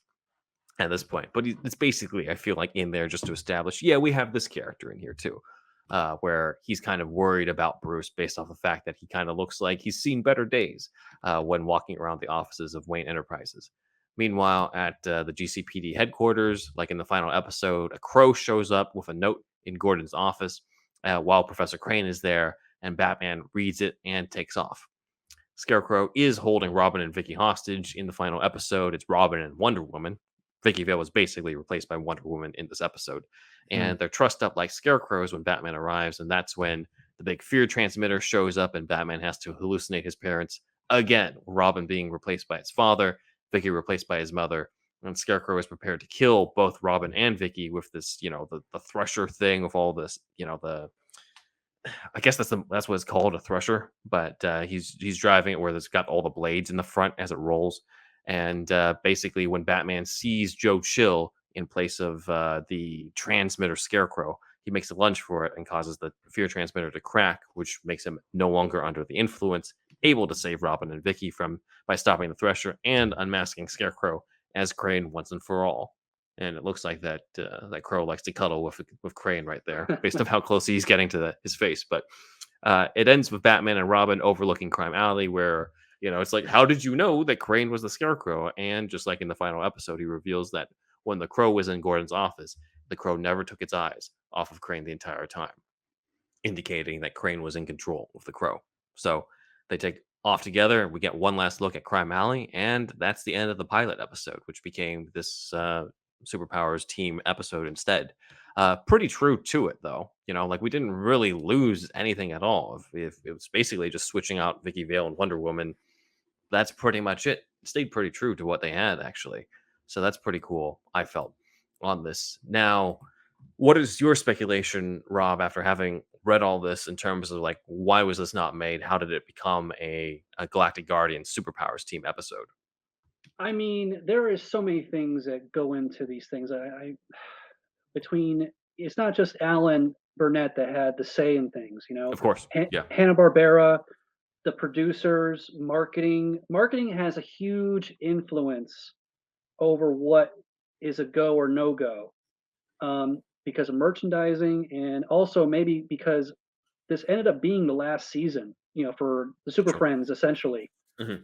So I think they were just trying to play it safe, because I think they realized they're not going to have a spinoff. So, So we're trying to make this more in the Super Friends universe. So that's why we didn't get, Vicky Vale, in there, and Robin is still Dick Grayson. I think they just play it safe, to be honest. I think someone was like, you know what, this is cool, but it's not the direction we want to go in at this time. Also, it might be, someone probably did say it was probably too dark, for what the realm it was in, because it still is essentially, they're still using, the Super Friends versions of Batman. But I think that was always going to be the case. I think fear was always going to be, they were going to use Super Friends as an excuse to use, to spin off of it, So I did find some stuff from Alan Burnett about this as well, confirming kind of what you said about how like it was too dark for them, which I can see, because again, this is pre even The Dark Knight Returns, but definitely pre 89. It's just like, oh no, like we want, especially with Adam West as the voice of our current Batman, still, this is not where we want to go. We'll still let you do this one episode, though, of him crying over his dead parents in an alley. We'll still let you do that. But in terms of a full series, not so much. So that's, because I wanted to see if he was going to confirm that. But I have the same speculation that audiences were not prepared at the time, considering that, Michael Uslan himself, it took him 10 years to get that off the ground, or even just half of that amount of time just to get a director and a script off the ground for a dark and serious Batman movie. People just didn't want to do it, or they're just like, oh, sure, we'll do it, but you got to do the Adam West version. And he said no. So it was a time where it was just not, they didn't want to take that. It was too risky. They even felt Batman 89 was a risk, which is ridiculous to think about now, but back then it absolutely was. The only other, go ahead. No, I was just going to jump off of what you were saying, because they thought Michael Keaton was a terrible casting choice. because he was, Beetlejuice. He was the comedic, relief. Mhm. So they could not see him as a serious, dynamic duo kind of character. Like how can he pull off, that kind of persona? Mhm. And so I've read articles of newspapers where they were like, just like baffled that this was the choice. But in hindsight, in foresight though, he was awesome. Yeah. Kind of like with Heath Ledger though. At first I was skeptical of Heath Ledger being the Joker. Because all I could think about was 10 Things I Hate About You. Right. So, but watching Dark Knight Returns, it just was an amazing casting choice. So, but yeah, I was basically just trying to say, like, you're absolutely right. With there's a lot of things that go into like the fear of going down an unsure path. Mhm. There's so much money involved, and if it's a dud, then you're really just shooting yourself in the foot, and you're never going to make your money back, and also you're hurting yourself for future profits with future projects with this character. So Mhm. it's just one of those things. Yeah, yeah, because Batman was not the big like moneymaker powerhouse at the time. This was not an era like it is now, where you're just like, all right, you got your animated Batman, your video game Batman, your TV Batman, your film Batman, multiple film Batman. Like that just wasn't a thing at the time. It's just like, no, this is a one and done, and if you fuck it up, that's it for the character. That's it. Yeah. So, one thing I thought was funny, I found a Den of Geek article, Rob, where Alan Burnett says, "quote There was a Bible written, and where it is, I don't know." Oh, really? Now we know where it is. So, Alan Burnett, if you're out there, Wow. To be honest, I've seen another one floating around. There's Mhm. I don't know, it was a Hasbro employee that had it, and why they had it, I don't know. It could have been from they were trying to make toys back in the day over the Yeah. character, but because that's what they would do. They would just send these things out and just try to see if anything would stick. Mhm. Because if Hasbro would get on board saying yes, we would make toys for this series, then Hanna-Barbera would be like, oh, okay, then we'll make a cartoon to go with it. Sure. Okay. Yeah, So that Right. makes a lot of sense. it's all about the marketing. It's all about the connections and it's one hand shakes the other. It's just without the other. That's the other thing too. Is like when a cartoon would get canceled, then immediately the toys would get canceled. Oh, It's yeah. a domino effect. If the Mhm. cartoon goes, then the whole reason of it being the toys being is gone. The connection is gone. The same thing with comics. So a lot of things with comics would be like the drive for a cartoon or toy. Once the comic goes, everything else goes with it. Right. You know what just occurred to me, because you've been talking about like one hand helping to feed the other, where it's just like the series, the toys, they have to come in line and stuff. It just occurred to me that if this did come through, where it was the Secret Files of the Batman in the 80s, and it became as popular as Batman the Animated Series, and it's got Jason Todd as Robin, would we even have had Death in the Family at that point? Because if you had a popular cartoon with and Jason Todd is like the kid's Robin for a period of time, not I mean, yeah, it would have been like fourth season in 1988 if it had been a hit. Like they probably wouldn't have done that back then. I really don't No, see them do that. it depends. I mean, the comic world more than I would. Mhm. Uh, I mean, it's hard to think about what the domino effect For sure, yeah. this series would have had in the industry as far as like, do we really want to go down Death in a Family when we have a Saturday morning cartoon with the same character? Sure, yeah, yeah. They might not have So even have done it, even though, like, we probably still would have had a crisis. We still would have had somewhat of a revamp, maybe, of his origin. But again, if he's popular enough in the TV show, they would just do what was in the TV show. I think because one hand's got to feed the other, and so they're probably not going to be like, yeah, we're going to blow up that kid that's now the Robin in the cartoon show. I don't think that's that's what's going to happen and stuff. Kids are now putting their Jason Todd Robin action figures in the microwave or something after that. right. Like I don't think that's not really what I think would have happened by Well, then. not only that though, but like back in the day, back in those that day, so it's not like today where we have the multiverse to go Right, by. yeah.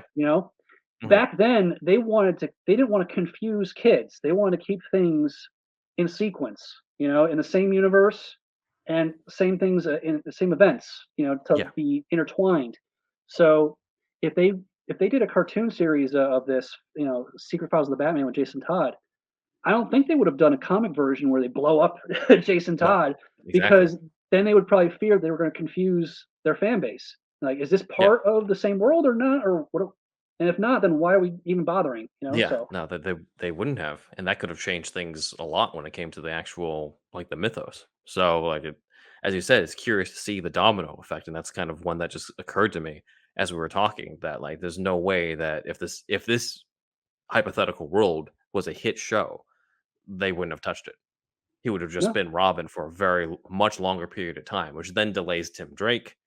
Like there's no Under the Red Hood. Then like there's so much stuff that just happens or doesn't happen. no. So Honestly, I think wow, everything happens for a reason. And that's one of true, the reasons yeah. why. And it's just the 80s needed to end, and the 90s needed to have a fresh start. I think that's you see that a lot with a lot of the styles and cartoons and the animations. Hmm.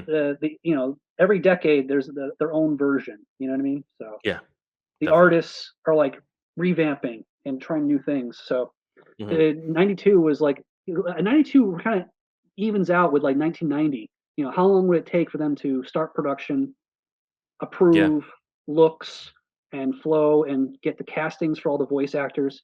So I think 1990 is like right in there with my idea of like, okay, new decade, new Batman. So Yeah, and it had to. 89 launches this, this new era in pop culture of Batman, where it's just like, okay, this is what it actually is now. This is now what's popular when it comes to this character. It's not Adam West anymore, and now we can actually go through with this. We can go through with this idea of presenting that version of the character. And I'm sure Burnett was now just like, okay, finally, at this oh point, now yeah, I can bring my ideas to life. no, it So was a great opportunity. It's nice that he's able to stick with it all these years. yeah. So he's been a major part of it, and it's great to sort of see the beginnings of this with this document. So thank you for sharing that with us, and No, not just with us, but absolutely. with the audience. No, absolutely. I mean, I'm a big believer of sharing because I know a lot of collectors Hmm. that are like Lord of the Rings, like Gollum, like the precious, like, and they literally are like closet collectors where they don't share. They don't have like an online Hmm. profile. They don't Right. share what they have. It's all theirs, and I think you know everyone has their reasons, and everyone has their own things, way of doing things. But I think stuff like this, it's a shame to keep hidden, if that makes any sense. I mean, there's Hmm. a fan base that can appreciate this, and this to share it like on a podcast like this is a great opportunity because I mean, other than that, it's sitting on my shelf with on my other archives, Right. and Hmm. so every once in a while, it's nice to give it some new life because otherwise, what's the point? So Hmm. I appreciate the opportunity to present it to an actual Batman fan base. Yeah, and also to further appreciate Alan Burnett and what he's contributed to bringing this character to life in most of our childhood and beyond. Really. No, So it's a great sort of glimpse into that, while also a tribute to him as a creator. So uh it'd be really cool if he actually he actually reaches out and be like, hey, can I have a copy of we'll know who that? to direct him over to. Absolutely. Let's get him So on the show. yeah, by the way, you get it if you get on the show, Mr. Burnett. Yeah, So we'll blackmail you. exactly. But anyway, let's plug some of your stuff here. So you can be found on Instagram. So go ahead. Yes, Bobby _80s lowercase b. Obviously, Ghostbusters is a big thing for me, but there's so much that I collect. The Batman animated series. There's all these 80s toys. You got like Beetlejuice, Terminator 2, Dinosaurs. That's a whole other podcast. It's Michael Uslan as well. Right? So it's Isn't just that like, Yeah. weird? I mean, everyone worked in the same circles back then. It was a very smaller, world. It really was. Mhm. And Star Wars, there's all these things that Power Did Rangers. Saban do the Dinosaurs theme song? I wouldn't be surprised if they didn't. That they did everything for Deke. And It was a pretty good theme song. it was awesome. Yeah, right? It was an awesome theme. I like to me, it's still the best part of the show. It pretty much Um, was, yeah. I mean, it was a little Yeah. Dinosaurs. I love that little intro. I love the intro where he says like that night changed our lives or whatever. Oh yeah. Yeah. It's a shame, like, and we're getting off topic, but it's a shame that stuff like that doesn't get rebooted. Like done right. There was a reboot comic for Dinosaurs There like what was, but 2015 or something. It was terrible, right? yeah, it was like, I didn't even bother. I have the Yeah. original figures. There's like only 5 of them that they were made, characters that were made, and it was only in Brazil because they canceled the show. What? still- There were figures for it? Oh yeah. You know, Oh, yeah. that show and Dino Riders, I think people get Yes. confused, right?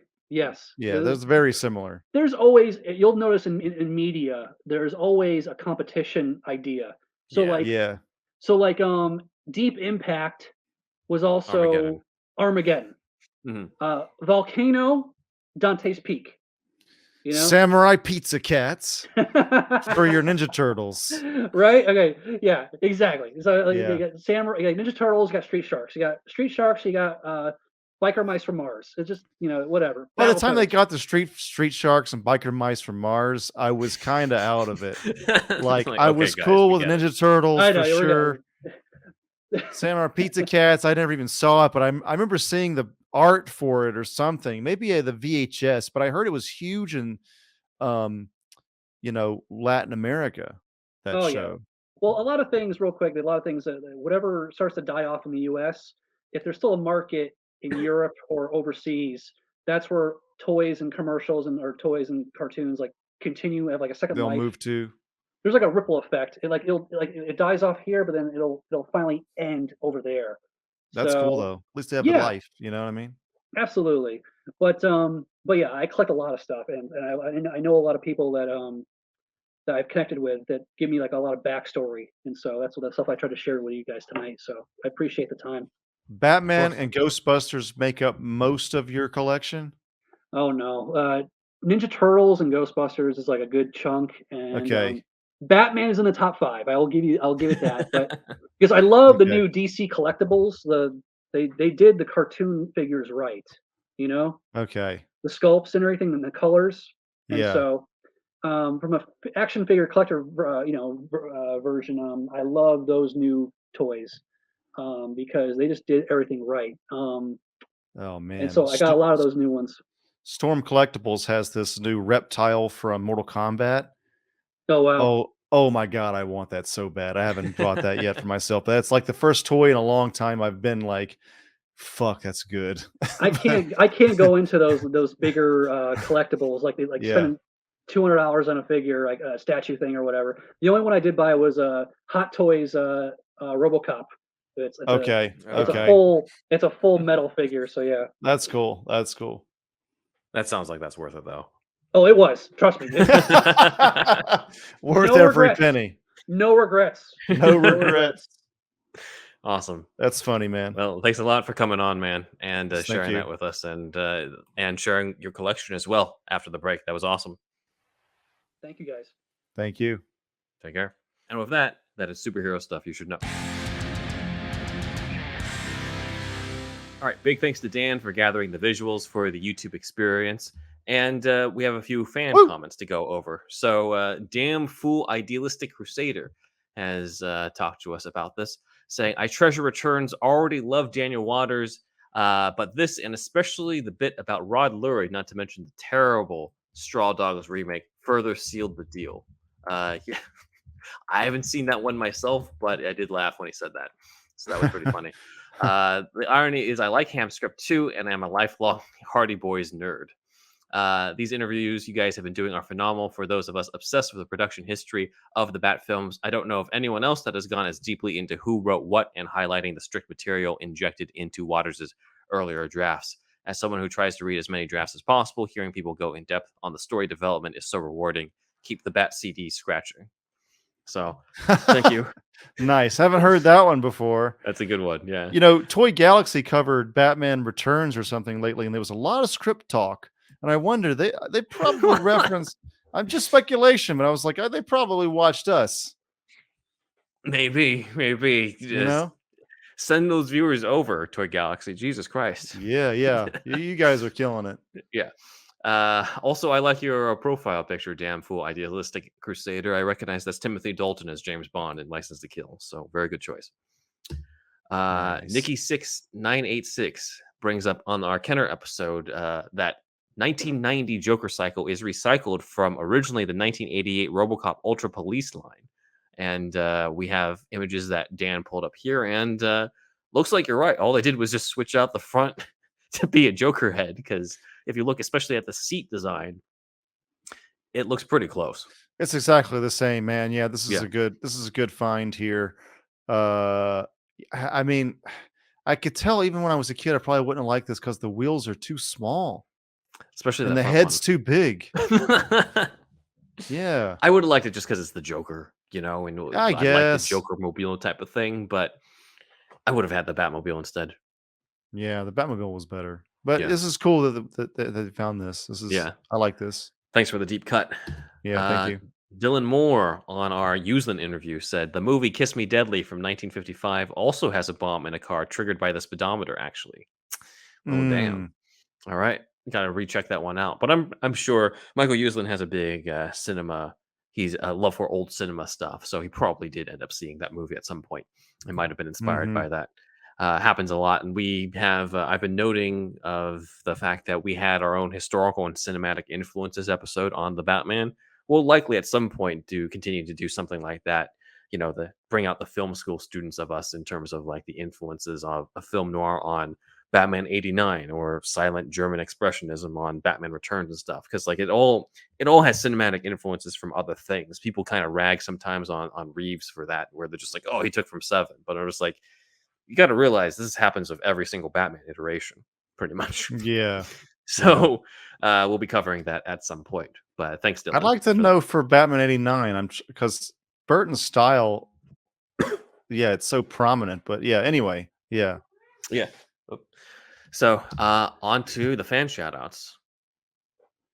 Okay. All right. Thanks everybody for those comments. That's awesome. And we want to thank, I'll just thank some of the more recent people here from the board. So let's thank Chris R, Chris M, Braxton W, Darren F, and Billy L. Thank you for joining. And thank you for people that have been here. You can see them on the board here, and our other supporters as well. Thank you so much, everybody. And then also please join the Shasta Army. That's our $1 tier at patreon.com/superherostuffpod.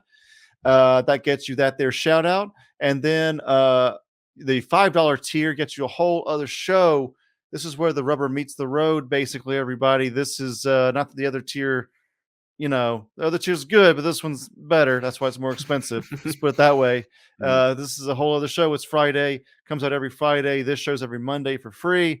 And we do deeper dives and we cover news topics and things like that. You know, comic book movie news generally. What's going on with Zaslav, you know, all that kind of stuff. Right. Things like that. And yes, so then you join the $10 tier. That's a monthly meetup where we meet up once a month in a kind of like a Zoom like call with fans, listeners, and we have a topic at hand, but also just kind of shoot the shit a lot of the time as well. And yeah, that's the $10 tier. And of course, just like everywhere else on Patreon, if you have the $10 tier, you get the $5 and $1 tier benefits. If you have the $5 tier benefit, you have the $1 tier benefits as well. So check us out there, patreon.com/superherostuffpod. And then we have merch that doesn't sell that much. We're working on it. Maybe by next year we'll have something a little better. We'll work on it. But anyway, yeah, if you want to buy these, Not our big priority. We've had some. I don't want to downplay our merch too much, but I think it's funny at this point. SuperHousePod.redbubble.com is one place where you can get it, and then SuperHeroStuffPod.threadless.com is another place. Get your Ben Man and Deed Wizard and Zacula stuff still on there as well. And the artwork is by Stefan Santa Cruz. If you're just joining us in the past like few months, this is a co-host that we had, Zachary Jackson Brown. His website is ZacharyJacksonBrownArt.com, I think. This is not his art, but this is a picture of him. By another former co-host. He's that's another former co-host even before Zach. But so anyway, yeah, former co-host. He left because he had a kid. That's what happened. He'll come back in 18 years. All right. So we have people ask on the $10 tier on the meetup, actually, where Zach was. So, and full disclosure, guys, probably another 18 years before we get him back on. So there we go. I don't think we ever formally addressed it on the show, to be honest. Please be patient. Yeah, please be patient. We'll be back in 18 years. So please send us audio clips to superhousepodcast@gmail.com. I'm ThunderWolfDrew on Instagram and Twitter. ThunderWolf Lives is my other YouTube page. ThunderWolfDrew.com has my whole portfolio in one spot, except for AmanoRecon.com, which is AMANORECON.com. And this is the artwork by Zachary Jackson Brown, and the poster here. And I want to say I feel bad for kind of announcing this too soon. It's been like fucking way too long. I'm sorry, everybody, if anybody's really waiting on this. We're going to submit to some festivals here soon. So we have like a final cut of our promo video, our like pitch video, but we even want to try the pitch video in a few like horror fests real quick. Then we're going to run the campaign for the actual like 23-minute pilot episode. So, but you can see 17 seconds of it on AmanoRecon.com. What it is R-rated Power Rangers meets Stranger Things. That's the best way I can put it. It's going to be an Indiegogo campaign and to raise funds for the bigger one. So what we have is 4 minutes. It's going to be released at some point soon after the Film Fest run, however long that is. And then that 4-minute thing sits at the top of the page of Indiegogo, and that's going to be the pitch video for the bigger thing to get funds for. So anyway, kind of long, more drawn out than usual, but there you go. Ben. Big thanks to Comic Capital on Instagram, as well as the Everything Entertainment Club on Clubhouse, as well as one of our other fans, Derek O, who actually put us in contact with Rob for this episode. So thank you, Derek, for that. Follow us on social media on Twitter, as well as Gaming Guy. Oh yeah, forgot about that one. This is another podcast, and this has probably come out hopefully sooner than later. Sorry, Ben. Let's cut you off there real quick, but yeah, I hijacked it myself by sending us over to it. Thank you for adding this. So I'm a lifelong gamer as well, and gaming was one of my first passions really in life. Still a gamer, and this is like a podcast where we mainly interview Japanese to English translators for video games and what's their life like, what's their job like, what does translation entail with gaming, how has it changed over the years. There's also, I found out during doing this podcast that there's a lot of like people think that some translations are too woke, and some people like don't like the translations, and there's like so much drama in this fucking world. You would not believe, Ben. Like honestly, like I said, I'm a lifelong gamer, but I had no idea this was a thing until I really did this deep dive into it. By the way, we recorded 10 episodes. They're done. It's just a matter of there's some edits I have. This is full disclosure again. I have to make some edits to some of the episodes per the requests of the interviewees. Okay. So that's where we are at with that, but it's coming. It's mostly done. We just got to get a kind of interviewee approval for some of the episodes, but yeah, it's a lot about translation, Japanese culture and things like that. And like apparently some of the drama surrounding all this stuff, which is kind of fascinating. Real quick, Ben, just want to get this out of the way. Japanese is such a different language than English that sometimes you have to get creative with the translation. It's just fucking impossible. So, but what happens is it's fucking impossible to have like a direct translation for a lot of it. But what happens is some people will fucking Google Translate the Japanese version and be like, hey, why don't you translate it like this? It's like, that's not a good translation, man. Sorry. It's just not. Google Translate is not that accurate. It's not, especially with some, it's good with like maybe Danish to English, but not from Japanese to English or vice versa. It's just And so some people think the translations are too creative. Mhm. Oh, anyway, the podcast is not like only that drama. It's mainly about what's it like to be a translator. And then we interviewed, there's 2 episodes that are interviews of people from EGM, Electronic Gaming Monthly magazine, a gaming magazine in the 90s that I loved. And anyway, that's it. Back to Ben. Yes. You can follow us on social media on Twitter at SuperHousePod, Instagram at Superhero Stuff Pod, TikTok Superhero Stuff Pod, Vero Superhero Stuff Pod.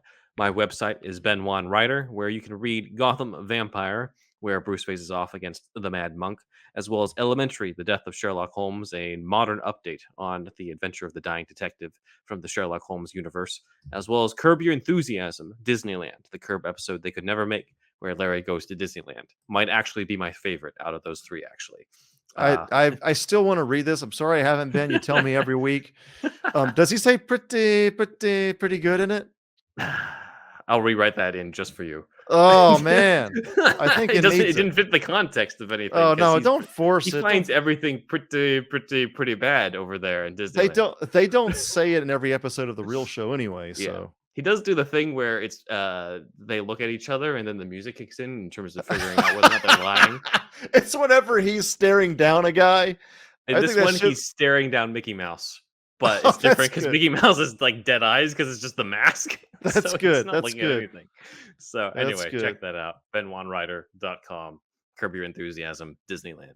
Great show, man. I love that show. I love it too. It's coming back. It survived the Zaslev axe, which it should, because I mean, for however long it's been on, it's going to be on until Larry David dies, which hopefully will not be anytime soon.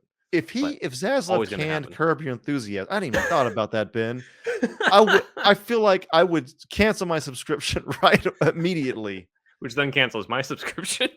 Oh, right. That's true. We share an account. We would have to we'll mutually agree to do that. Oh, yeah. I forgot about that. But anyway, yeah, I'm glad he kept Curb in rotation. So, yeah. My YouTube channel is in the description below, where you can check out my project, Doctor Who, The Ronin of Time. The 8th Doctor meets Miyamoto Musashi in ancient Japan.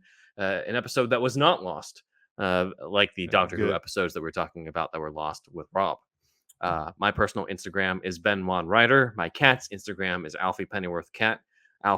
Poor Alfie has been in the background and lying on the floor because we have a heat wave over here.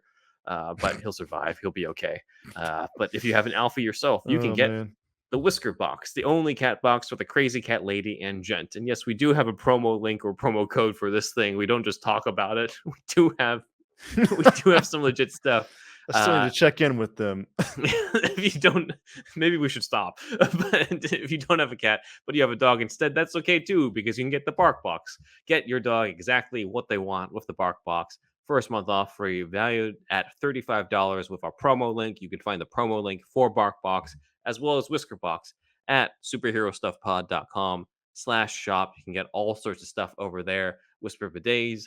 We might need to check in on them too. I think we don't have the bidets anymore. Never mind.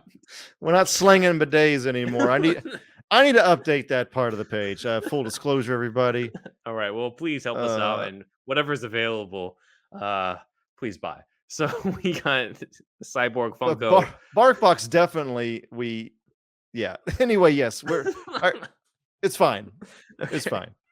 Even if we're not connected to any of them, they like the free publicity. So whatever, right? Yeah. All right. So superherostuffpod.com/shop. Whatever's available, please get. Especially the biggest one I think that relates to us is the big ass Batman 80th anniversary definitive history of the Dark Knight and film, comic, TV. That one by Andrew Farago and Gina McIntyre. A lot of the stuff that we cover in terms of concept art, sometimes that stuff is exclusive in that book, and we share it to you, but you can get it for yourself to look and gleam at home in the comfort of your own home.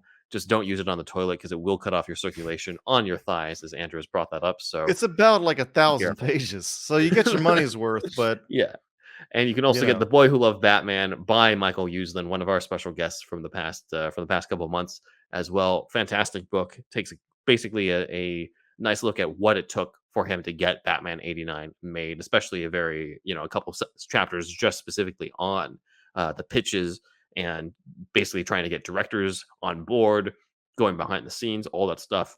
That's in that book, so check that out. I just thought about this, but I wonder if the Farrago book, and I'm not even joking, it's probably literally the biggest Batman book ever made. How do you get bigger than that one, man? I'm thinking about it. I don't think I've seen anything, because if there was, I'd probably get. Are you getting it? I'd probably get it. Oh, there it is. Yeah, it is humongous. So that's what it is. So make sure to get that over at superherostuffpod.com/shop. And I think with that is our show. All right, everybody. We want you to do us a favor. We want you to tell all your friends about